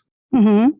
So the remaining funding that you have here, I mean, I guess I'm wondering, you could spend that on all kinds of things before you have to ask my opinion, right? You could do a environmental impact study as long as it was under a certain amount of money, right? I'm not really sure I understand the question. So we have 7 million on this one, on the MS 220029. If you spend 3.5 that we all agree on the Wakarusa from Clinton Parkway to South Lawrence Trafficway and 900 Road, whatever you say, there's still a considerable amount of money. When would you ask us how you'd like that spent? When would be the next time we would talk about that remainder of that money?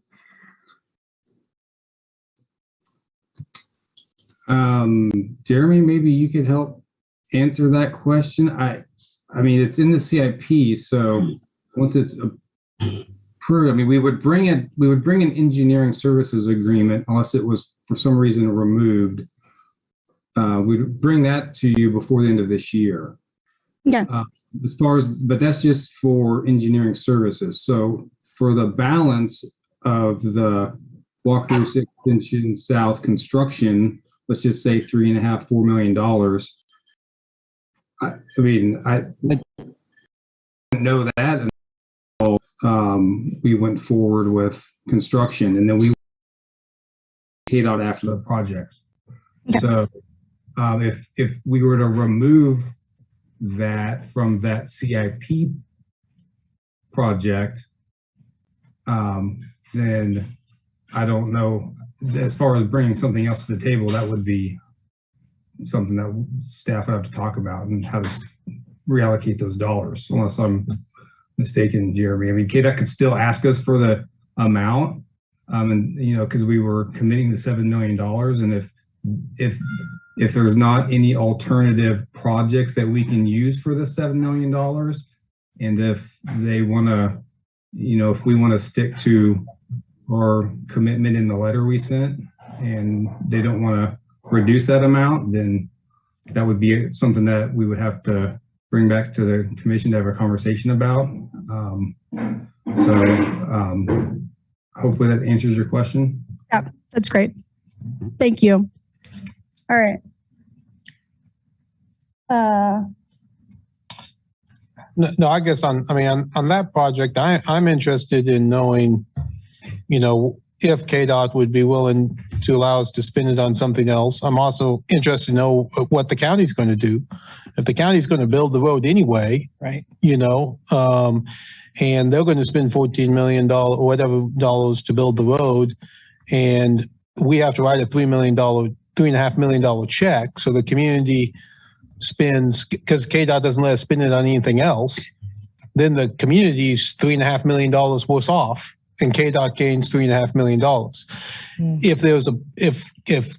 If the county decides not to build the road, then we all have to go back to KDOT and figure out what we're going to do to put in the 14 million. So I guess I'm certainly interested in that. I think we have to leave, for the CIP purposes, we leave that amount of funding in there.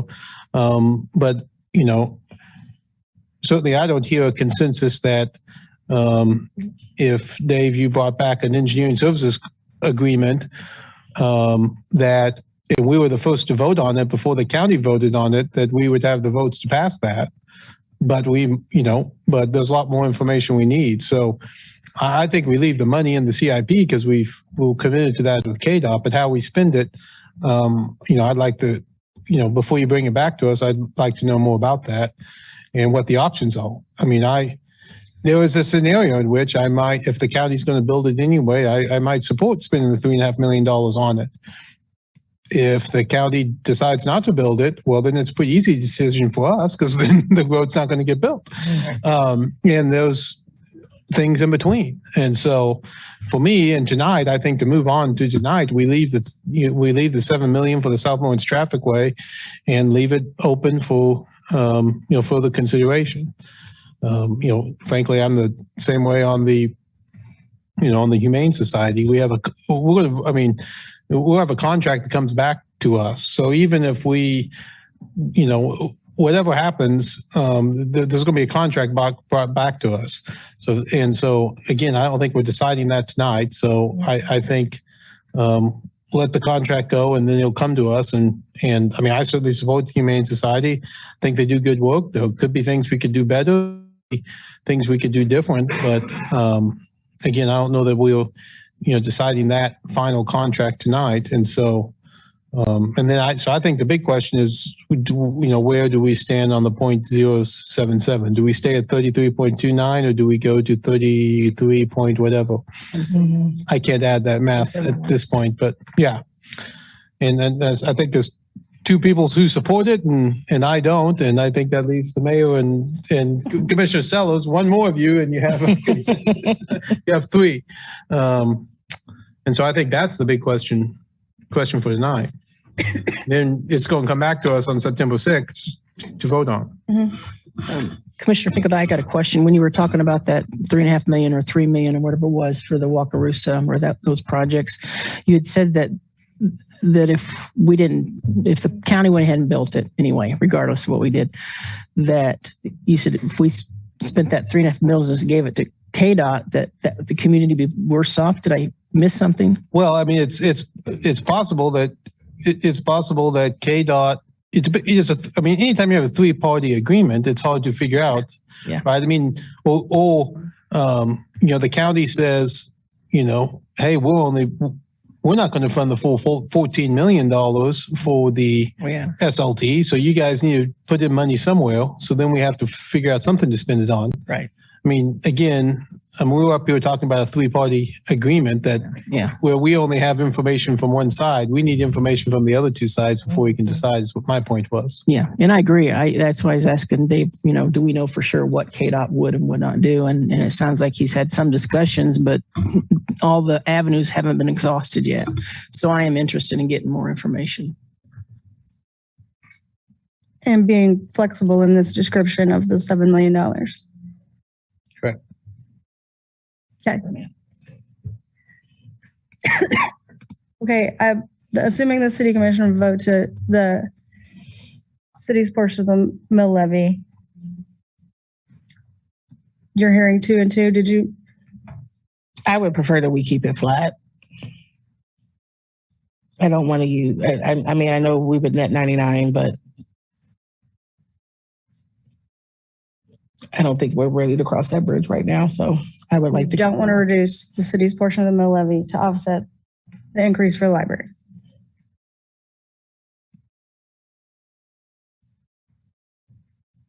I think the better way to ask it, do you want to stay at Yeah, let's do 32.290 or do you want to go to 33.3, 33 point whatever? 367? Because going up to the 33 is just netting. It's just what? It's just, it's to your point, it's giving us the additional 99 for the city. That's not funding to the library. Yeah. So, yeah, as long as the library is getting their portion to do what they need to do, we can stay flat. Mayor, which way are you leaning? Staying at 30? Well, that's why you all seem to be saying something different. So that's what I was trying to figure out. I guess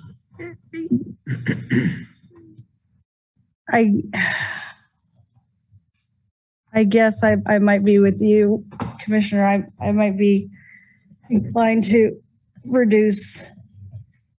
stay on the lower percentages of 32.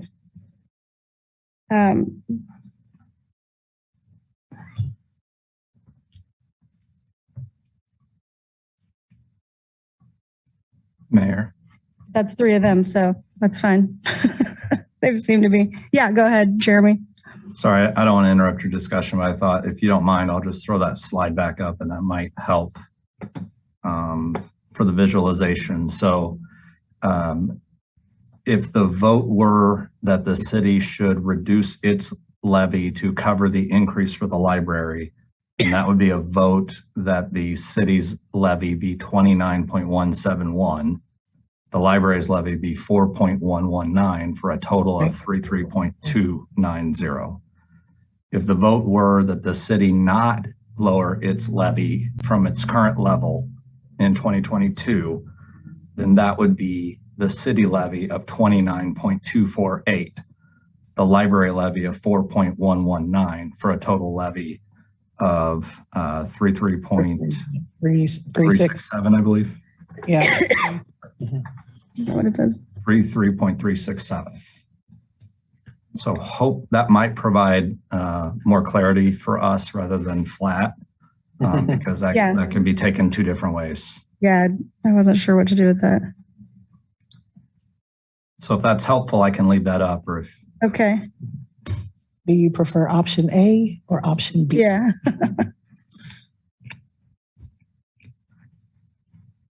So not that anyone's unclear about what I want, but I would keep the city mill levy at 29.171 for a total mill levy of 33.290.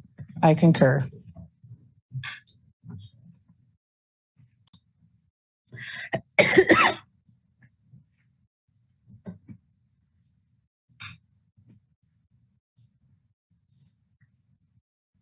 And you guys are still feeling the same way? Sure. Still feel the same way?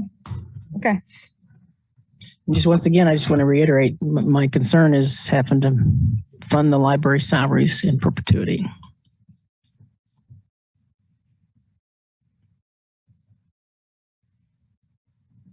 And correspondingly, if we were to pursue the action of going with the 29.171, I mean, I guess you guys would have to figure out what to reduce, right? On our side to go ahead and fit. No, that's the recommendation. Oh, that's right. That's what's there now. Yeah, that's what's there now. That's the yeah. And Courtney, you leaning towards the 29.171? No, I'm leaning towards you, but I'm trying to understand. I thought I understood what you're saying, Vice Mayor, when you were saying about the library in perpetuity, and I'm just not, it's not making sense to me. So we're just absorbing their mill levy. That means we've got to have that in our budget every year. And it will grow, not just from $99,000 each year, it will grow because our valuations continue to grow. And so, I mean, we just spent $10 million to get our staff up to pay that they should have. And we need to make sure we continue to take care of our staff. And I don't think we need to be taking care of the library staff. They've got their own mill levy and they're handling it responsibly. So that's what I mean by that. Okay, well, It sounds to me like we have 3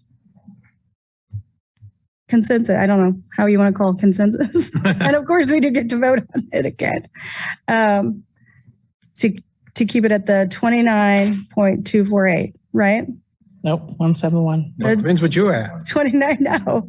What are you at? I was trying to get to the What are you at? the lower one is what I was trying to get, the 171. Yeah. Okay. Okay. That was one thing Jeremy wanted to know. Right.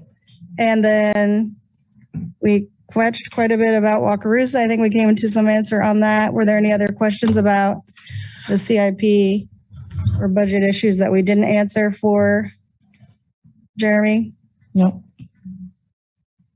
The Well, Parks and Rec with the large shelter and which Mark jumped on for. So yes, to look at switching out, what was it, MS 2606 for MS, no, PR 2606 for PR 282414. Don't ask me how I know those numbers.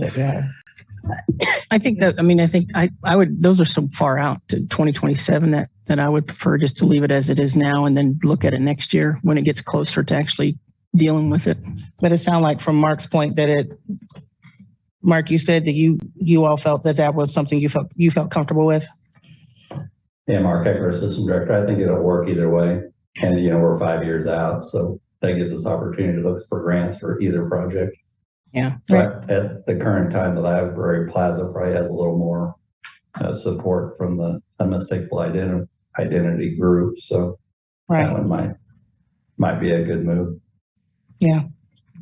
And I know that also speaks to our downtown master plan. So again, it's a value add that could bring in residual dollars, sales tax, guest tax, depending on how that space is utilized. It can bring in user foot traffic for downtown. It drives in foot traffic for the library. So I feel like if Parks and Rec feels like they're comfortable with switching out, knowing that it could also, either one could be a grant funded activity. I think we should go with the one that we know has the ability to bring more bodies, bring more traffic, bring more financial opportunities for the community.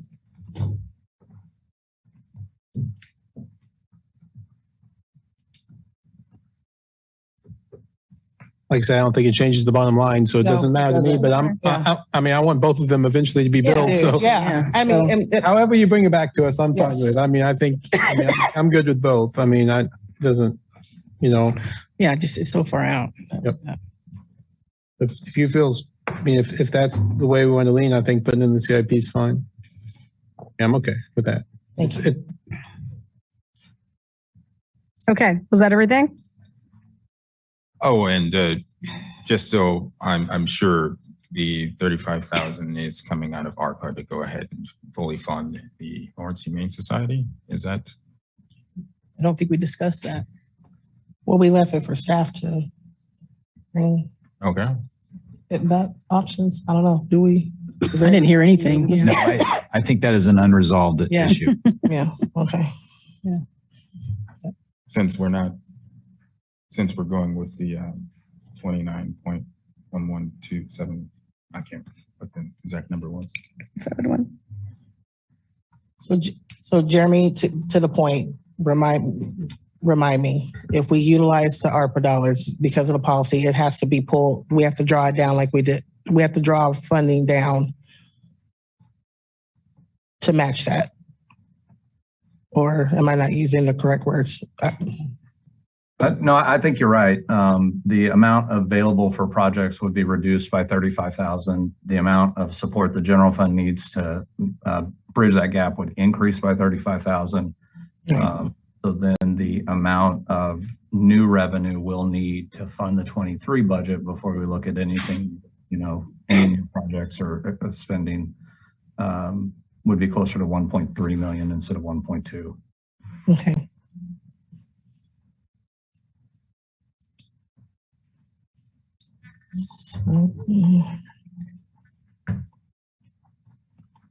Well, I'm fine with.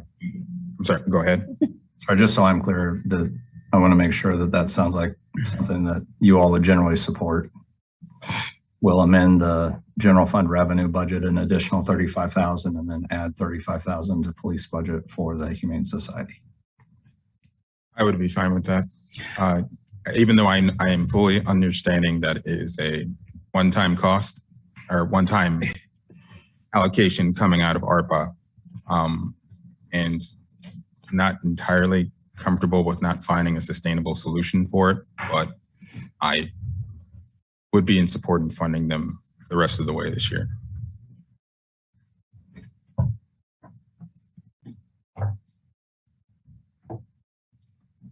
My preference would be to find a way within our budget as it is right now to find a way to fund that. And again, it's just spending one-time dollars for ongoing expenses. We're going to be right back here next year with the same issue.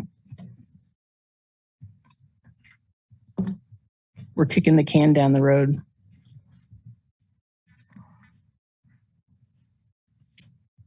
Go ahead. No. I mean, my feeling is this is a contract that we're going to negotiate. Right. And next year, listening to some of the commenters, it might increase $200,000 because we want to do more, or it might go down. I mean, the idea that we're doing this contract, at this point, without all the context to the contract. I mean, to me, it's like the SLT, the extension of Wakarusa.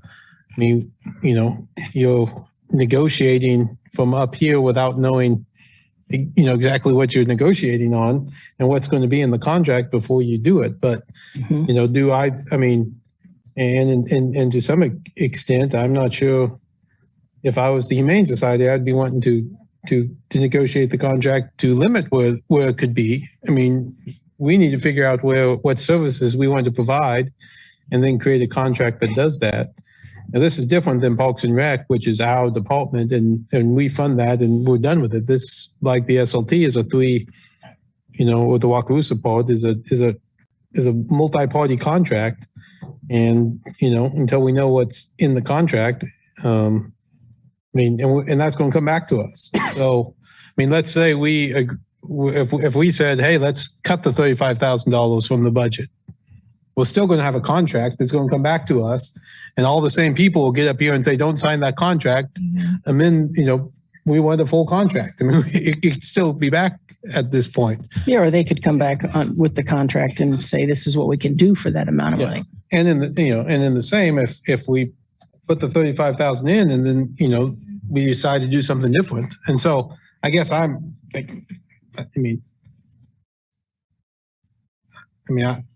would just leave it and go ahead and wait for the discussion, just like I am. I think we'll spend a lot of time on something that we'll be talking about again.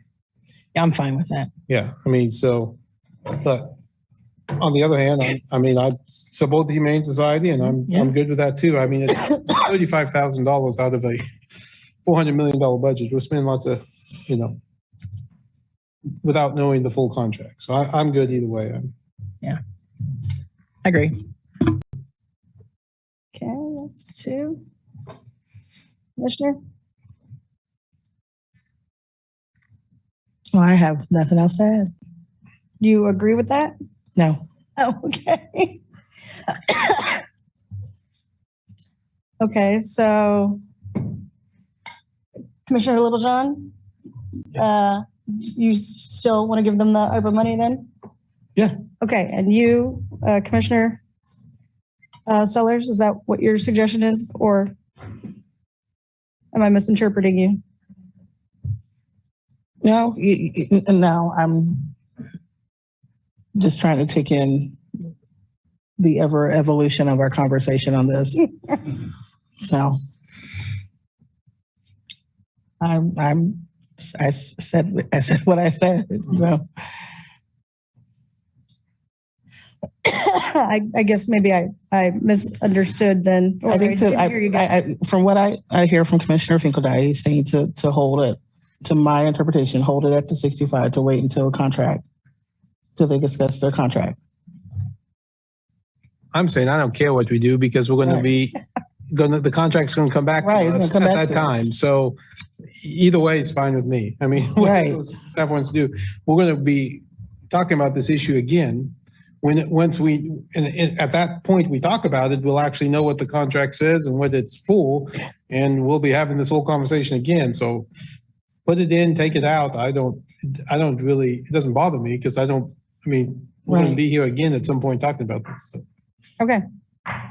So I'm sounding frustrated, but No, I mean, I think you're more expressing it more outwardly than I am. I think I'm at the same point that this is going to come back to us in contract. I'd like to see it fully, I'd like to see it funded. So, and I made the suggestion to where the funding could come from, but okay. I don't have anything else to add because this turned up. So then I hear 4 people that more or less agree with that. Okay. Jeremy, did that tell you what you needed to know? I want to check in with Craig, but I believe I got what I need. Yes. Okay, so I'll restate. Sherry's got notes. So we're going to restore all the funding for the shelter. We're going to reflect that comes out of the ARPA money by the $35,000.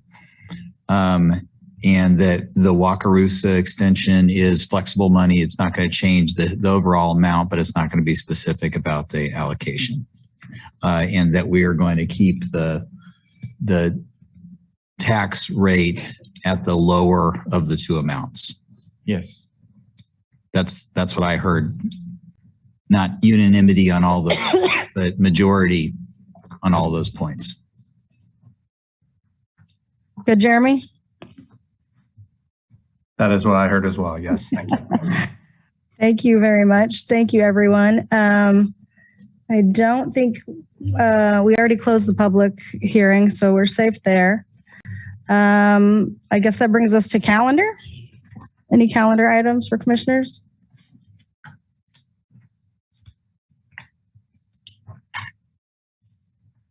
Doesn't sound like it. Any motions? Motion to adjourn. I have a first and second. All those in favor? Aye.